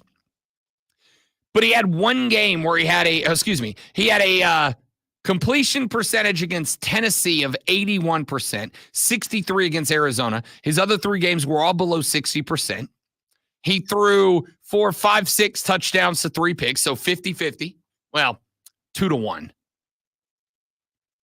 Is that the guy we think is carrying Cleveland to the promised land? I can't get down with that right now. I will say this. If Deshaun's going to do it, he better do it with Amari Cooper and Jerry Jeudy as his top 2 receivers. Nick Chubb. I love Nick Chubb. Y'all remember Nick Chubb's injury last year? One of the most gruesome things we've seen in a football field. You think that dude's just coming back a buck? I can't trust that. I will say this. I love David Njoku. I think David Njoku is the most underappreciated football player maybe in the NFL as a whole. But then on the other side, you got Myles Garrett, stud for sure. Where else am I looking on defense that frightens me? What else? Cleveland's a lot like Atlanta. All the offensive firepower in the world. They might give up 27 a game. It's good defense. It ain't a great defense. I don't get why Cleveland is being mentioned in there. So, I think Buffalo is taking a step back. I think, let me put it this way. A step back for Kansas City still puts them in the AFC Championship game. I think they're going to be good. It's not me saying Kansas City is going to be bad. I just think it's a step back from last year. I don't think a Super Bowl run is a guarantee for them this year. I think a lot of people, I don't think Houston's taken a step back. I just don't think they're as good as everybody thought they were last year. They were good. I just don't think they're as good as everybody else thinks. I'm not taking them from they won the AFC South to they represent the AFC in a Super Bowl. I think they got another year of building for that. And Cleveland, I don't get Cleveland. I got a suggestion on the text line that said Miami Dolphins. Again, Miami I put into the same case as as Buffalo. It's not that I expect Miami to not be as good as everybody thinks they are. It's that I don't understand why everybody thinks they're going to be as good as they were last year. Mike McDaniels is a wizard. I'm a big McDaniels fan. I think the dude's hilarious, to be honest with you. And I think he's a good coach. But then what happened? Now, granted, they were asked to play the Kansas City Chiefs on the road in a game with weather that was so cold that fans had to get their toes amputated after the game. I want you all to know, if you turn the temperature down in this room to -2 degrees, this show will suck too. But I think Miami last year was kind of in a spot where they were able to surprise some people because they had such a unique, creative offense under Mike McDaniels. It ain't new this year. Unless he just revamps everything, I don't see why Miami's being listed as a big-time favorite either. So those are my letdown teams in the AFC. When we come back here in just a minute, I'll give you my letdown teams in the NFC as well. We'll do that when we come back. Rob Brandon and you, the Rob Brown Show rolls on next. It is the Fan Upstate.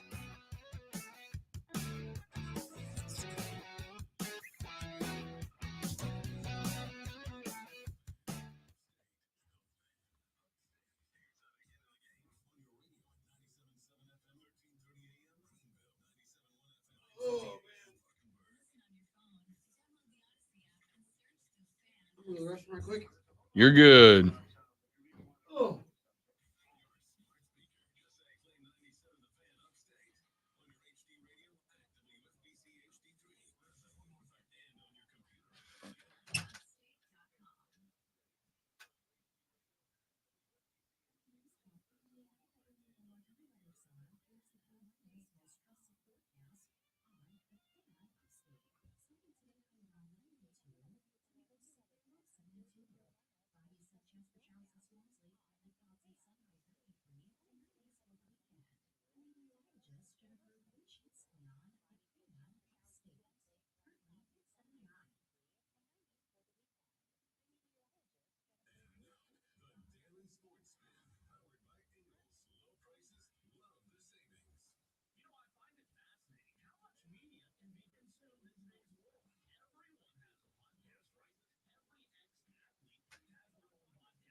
Yeah, so I'll tell you what, Deontay, y'all are welcome to hang around. I don't know why he's still up, but we're talking NFL, man. The PNP Army is welcome to hang around as long as they want.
The Rob Brown Show continues. It's the Fan Upstate. I have given you my list of teams in the AFC being mentioned amongst the Super Bowl contenders' favorites that I do not think will be there or could see not being there for one reason or the next.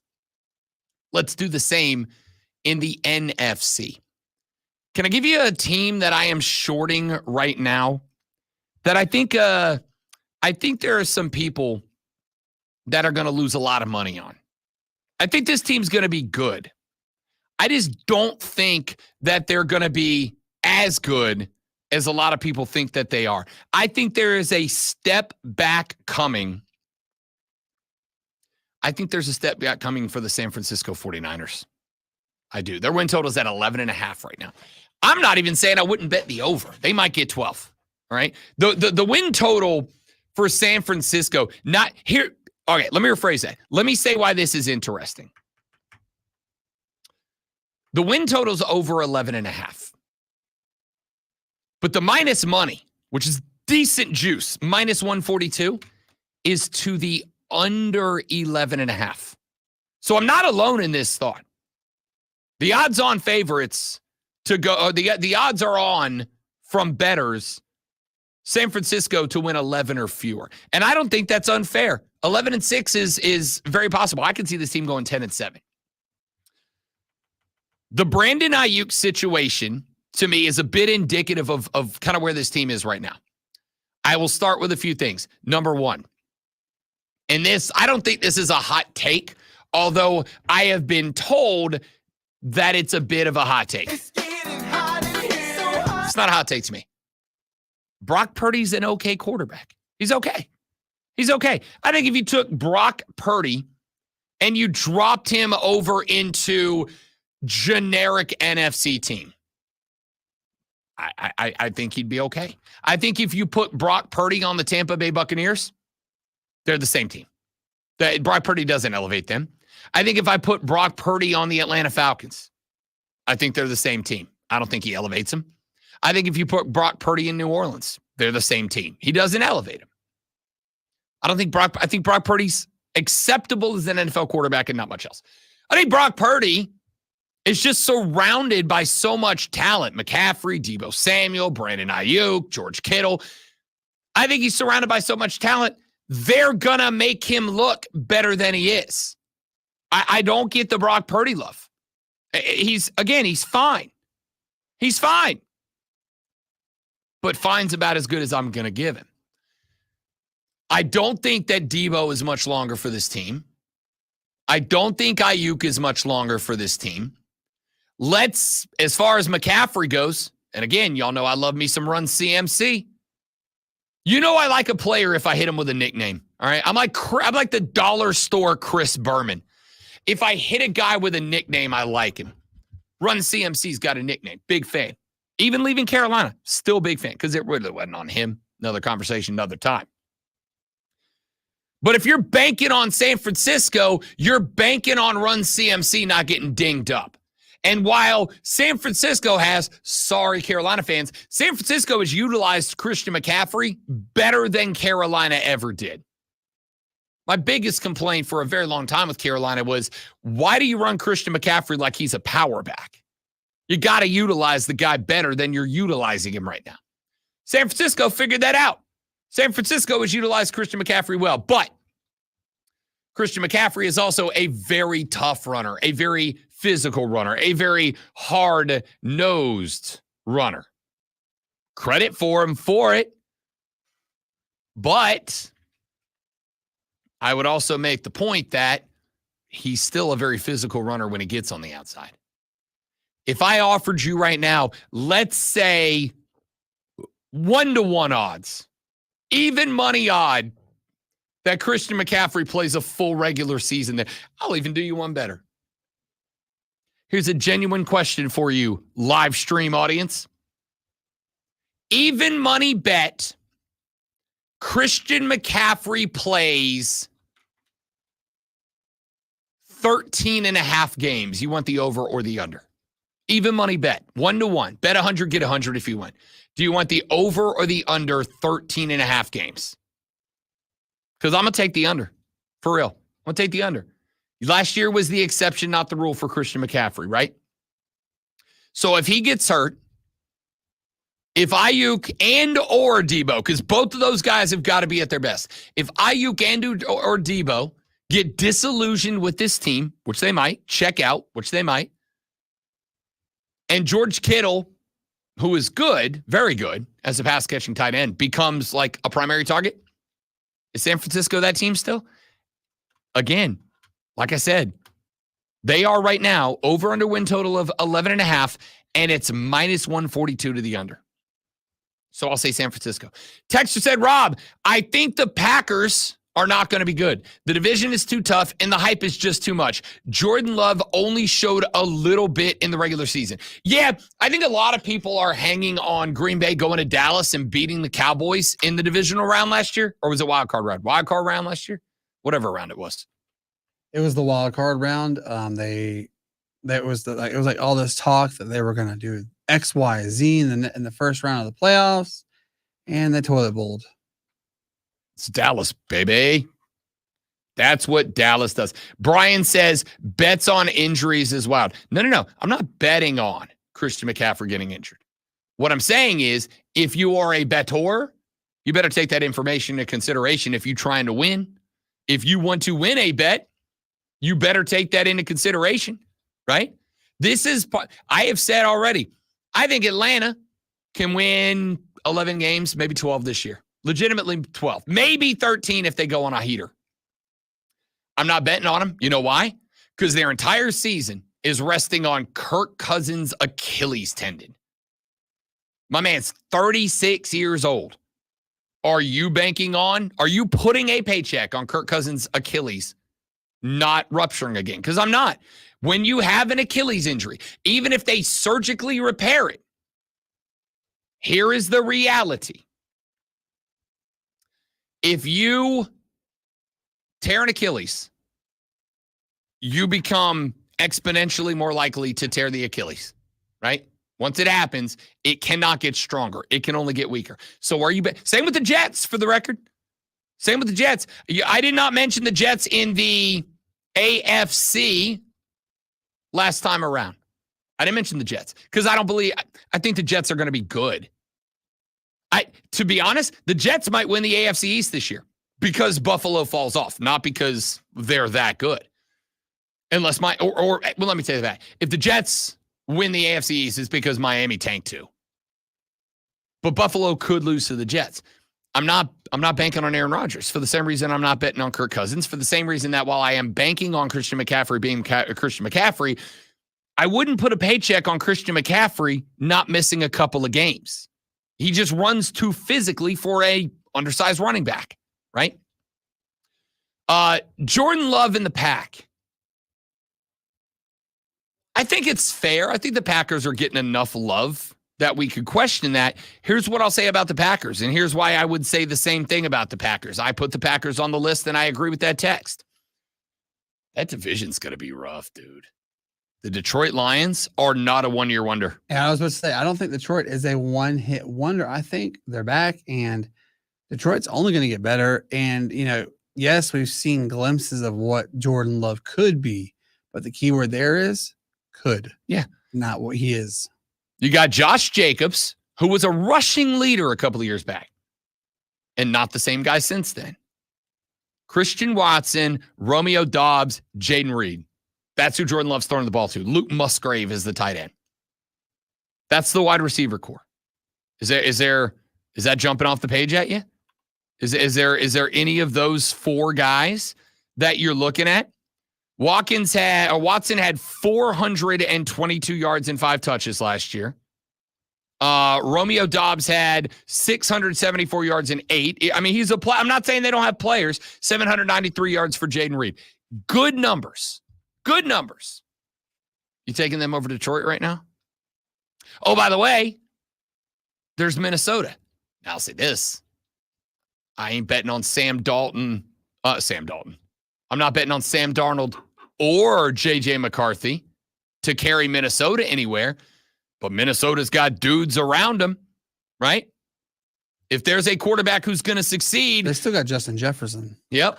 If there's a quarterback that is going to succeed this year, and they are going to succeed because they are going to lean on my favorite offense, the old Justin's down there somewhere offense, right? The old heave-ho offense, because somebody's down there. I will take a team that's got Justin Jefferson and Jordan Addison as the outs and TJ Hawkinson, who is a dude, at tight end. I'll take that. And then there's Chicago. And again, big question marks on the Bears. Scratch that. Big question marks on Caleb Williams. I don't know what Caleb Williams is going to be. I honestly did not get the relentless, unending love for Caleb Williams in draft season. I think he could be good. There's a chance he could be very good. Am I comfortable predicting that he will be? No, not yet. Not yet. I think I can say about Caleb. What I can say about Caleb Williams is I think he'll be fine. Will he be great? I don't know. Will he suck? I don't know. I think he'll be fine. But I'll say this. Cole Kmet at tight end. DJ Moore, Keenan Allen, Rome Odunze as the wide receivers. You know who I do think is going to be good? Rome Odunze. I think Rome Odunze is going to be a stud. All right? I got DJ Moore, Keenan Allen over from LA, and Rome Odunze as my wide receivers. Name me a rookie quarterback in the past 10 years. Name me a quarterback in the last 10 years as a rookie that had a skill position set up as good as Moore, Allen, Odunze, Kmet at tight end, and DeAndre Swift. I'm a Saints fan. Cole Kmet kicked every square centimeter of our asses when we played the Bears last year. Name me a rookie quarterback in the past decade that has had the skill position talent around them that Caleb Williams has around him right now. I can't do it. So they have, yes, Chicago has talent. You can always have, unlimited dips into the talent pool, but it's also how does your coach perform? Eberflus stinks. He got lucky at the end of last year. And how do your offensive and defensive coordinators, you have to make sure they all gel together. If they don't gel together, you're looking at another fight with Carolina or, even the Arizona Cardinals for that number one pick. Matt Eberflus is the head coach. Do not believe in Matt. I know they had a run towards the end of the year last year, but I think that was fluky, and they had some matchups. Shane Waldron, Eric Washington are your offensive defensive coordinators. I'm not over the moon. I'm not over the moon about Chicago. That being said, this is about the Packers right now. Honestly, the Packers could, in my opinion, check in second, third, or fourth in that division. I don't think they can win it. It's Detroit's division. I think they can check in second, third, or fourth. Who else in the NFC? Anybody betting on the Eagles this year? After last year's disastrous collapse when they started 11-0 or something like that, and then they finished 1-6. No, I thought it generally sucked. I didn't think it was a specific suck. I thought it was like an all-encompassing type of suck. I say toilet bowl.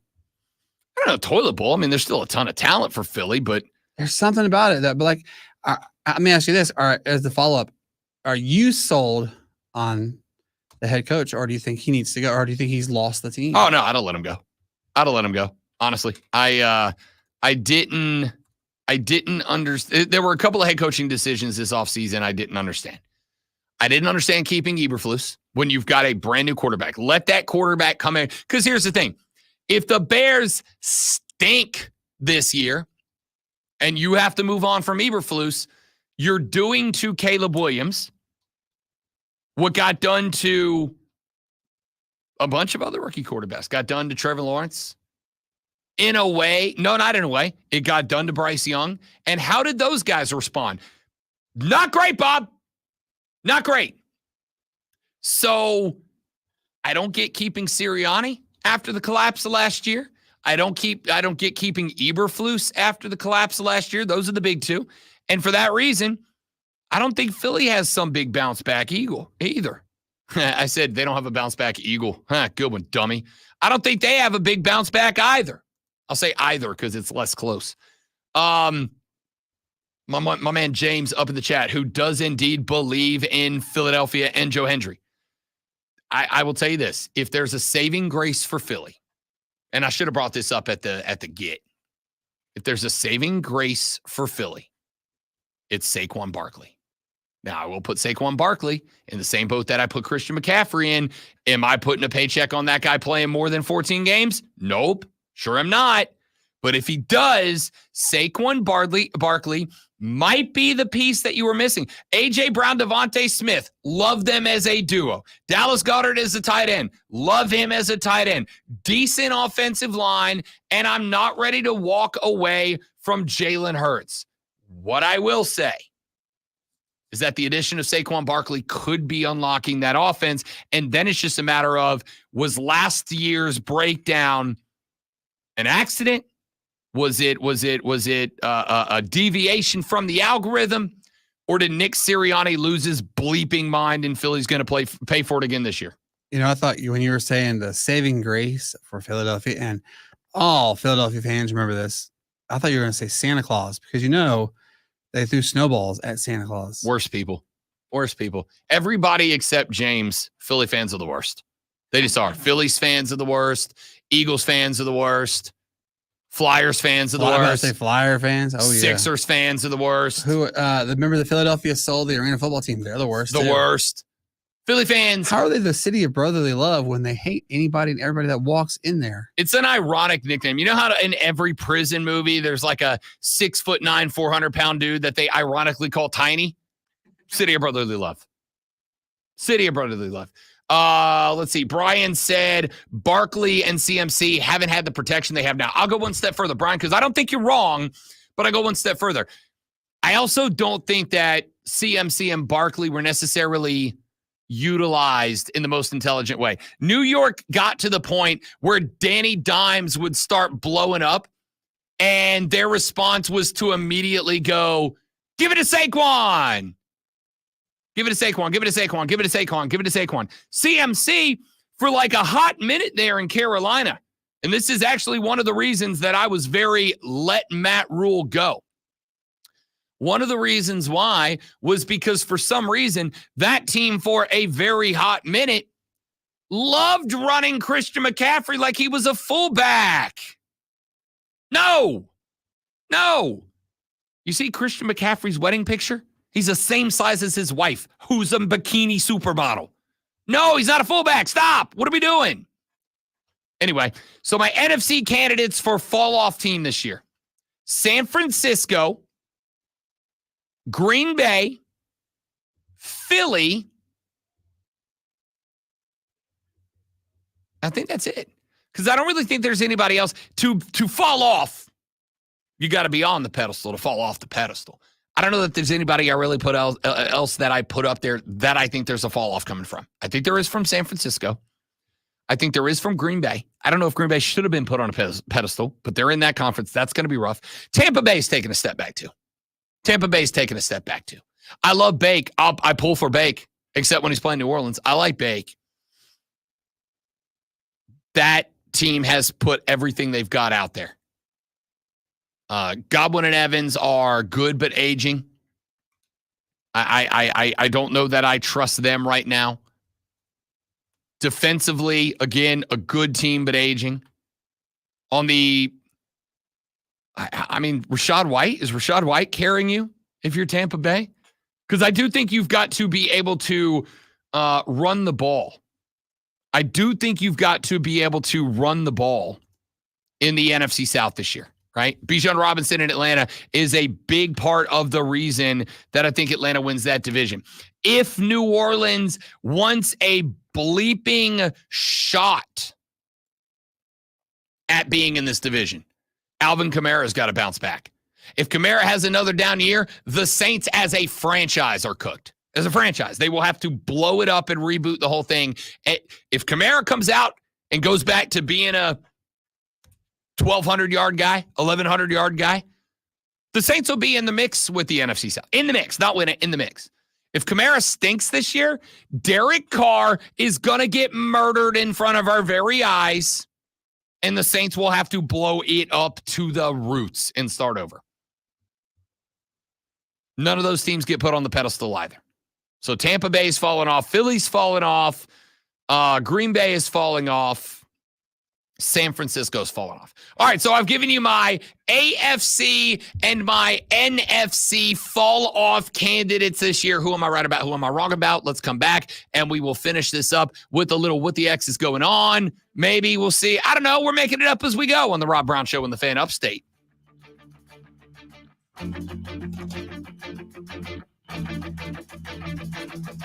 All right, let me take a break, guys. We'll be back in just a minute. Don't go anywhere.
We back.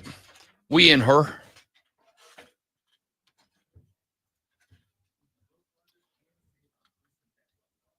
I mean, you're not wrong. Trey said CMC is a similar size to Walter Payton. Yeah, but Linebackers in that guy's day weren't the same size either.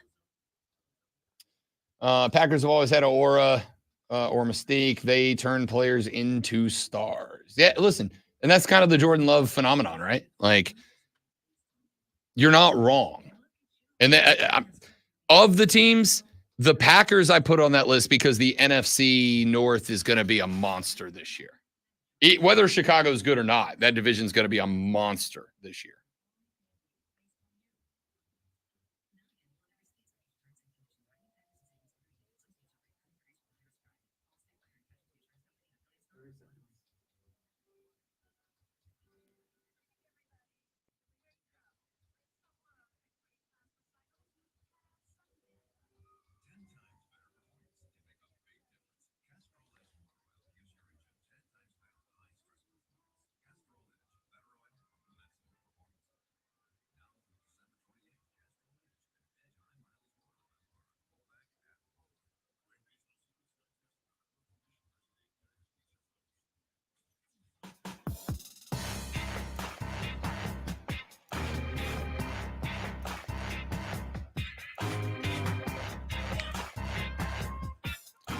All right, wrapping up the show on tomorrow's edition. We will flip the script. Tomorrow I'll give you my surprise teams in the NFL, teams that maybe aren't expected to do all that much, that might end up being something this year. So we'll do that on tomorrow's show. We'll also break down tonight. Is anybody watching the ESPYs tonight? Anybody care about the ESPYs tonight? I used to watch the ESPYs every year. It used to be it used to be the only award show that I watched, to be honest with you. Sometimes I'll watch the Tonys. Judge me, all right? I like a little Broadway. I have culture. I got class, sophistication even.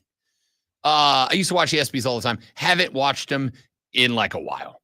I don't know. It just kind of, like, even though it's an award show, I still kind of wanted it to really kind of dial in on the athletes, dial in on the sports, dial in on everything. And I feel like it kind of got away from it at some point. So I'm like, Manning still hosting it? No, Serena's hosting it. And I will say I might tune in to see what Serena Williams does. Also, I will say I am oddly enjoying Hard Knocks right now. Like, oddly enjoying Hard Knocks with the New York Giants. But there is another doc coming out that I'm all in for. They are doing an what is it called? Inside the Arena on Serena Williams. And I'm all in for that. I love Serena Williams, man. Serena Williams was a GOAT, champ. I am absolutely going to watch that at some point too. Big fan. But she's hosting. We'll see how it goes. I may give it a shot. I may check it out. But there's a lot else going on. We get a little break from the Euros. England with the win over the Netherlands 2-1. Controversial win nonetheless. The Three Lions on to the Euro finals where they will take on España. That's going to be a freaking match, dude. Did you see the bank last night? The bank last night might as well have been in Bogota. It was like Colombian fans coming out the woodworks. It was incredible. It was electric to watch the bank rock last night. I can't imagine Panther fans in Charlotte weren't looking at that like, yo, what the hell? How is it not this every Sunday? Could be. I mean, it is because David Tepper brought live music to Charlotte. Hey. Anyway, Team USA last night with the win over Canada. Loved it. Looked like they were having fun, but they slapped the floor and played a little defense. Love to see that. Because, again, it's not what these guys do a lot of the time. I'm not one of these guys that goes, oh, there's no defense in the NBA. Yes, there is. There's an all-defensive team. Drew Holiday's in this league because he plays defense. Derek White was a member of the Celtics, and they won a championship because Derek White was a great defender along with Drew Holiday. They were a team that could lock you down. They could put the clamps on your second string and keep them in the negatives in the plus-minus. I loved it. So I love seeing that team last night. That was spectacular. So we'll talk a little bit about all of that and get into some college sports tomorrow on the show. Be here. It's going to be spectacular. Texture says, Rob, it's no surprise if you've ever been to Philadelphia. It is the most miserable, disgusting place on earth. # Go Panthers. Love the Panther hashtag at the end. Just own it. I'll tell you this. I've been to Philly a few times. Been to some Army Navy games there. Philly during the day is amazing. All right. I love Philly during the. I'm also a big history guy. So I loved Philadelphia. But man, like, you put a sports team on the field and people in Philadelphia lose their minds. It's ridiculous. All right, that's going to do it for the show. Thanks to Brandon for sitting in for the great Lonzo. Glad to have you. Enjoy your vacation, Zoe. We'll see you guys back here tomorrow. One more day. One more day, $1 more as we roll towards the weekend. Don't drink and drive. I'll punch you in the face. Thanks for hanging out. We'll see you back here tomorrow to do it all over again, but better on the Rob Brown Show and the Fan Upstate. Later. I really don't give a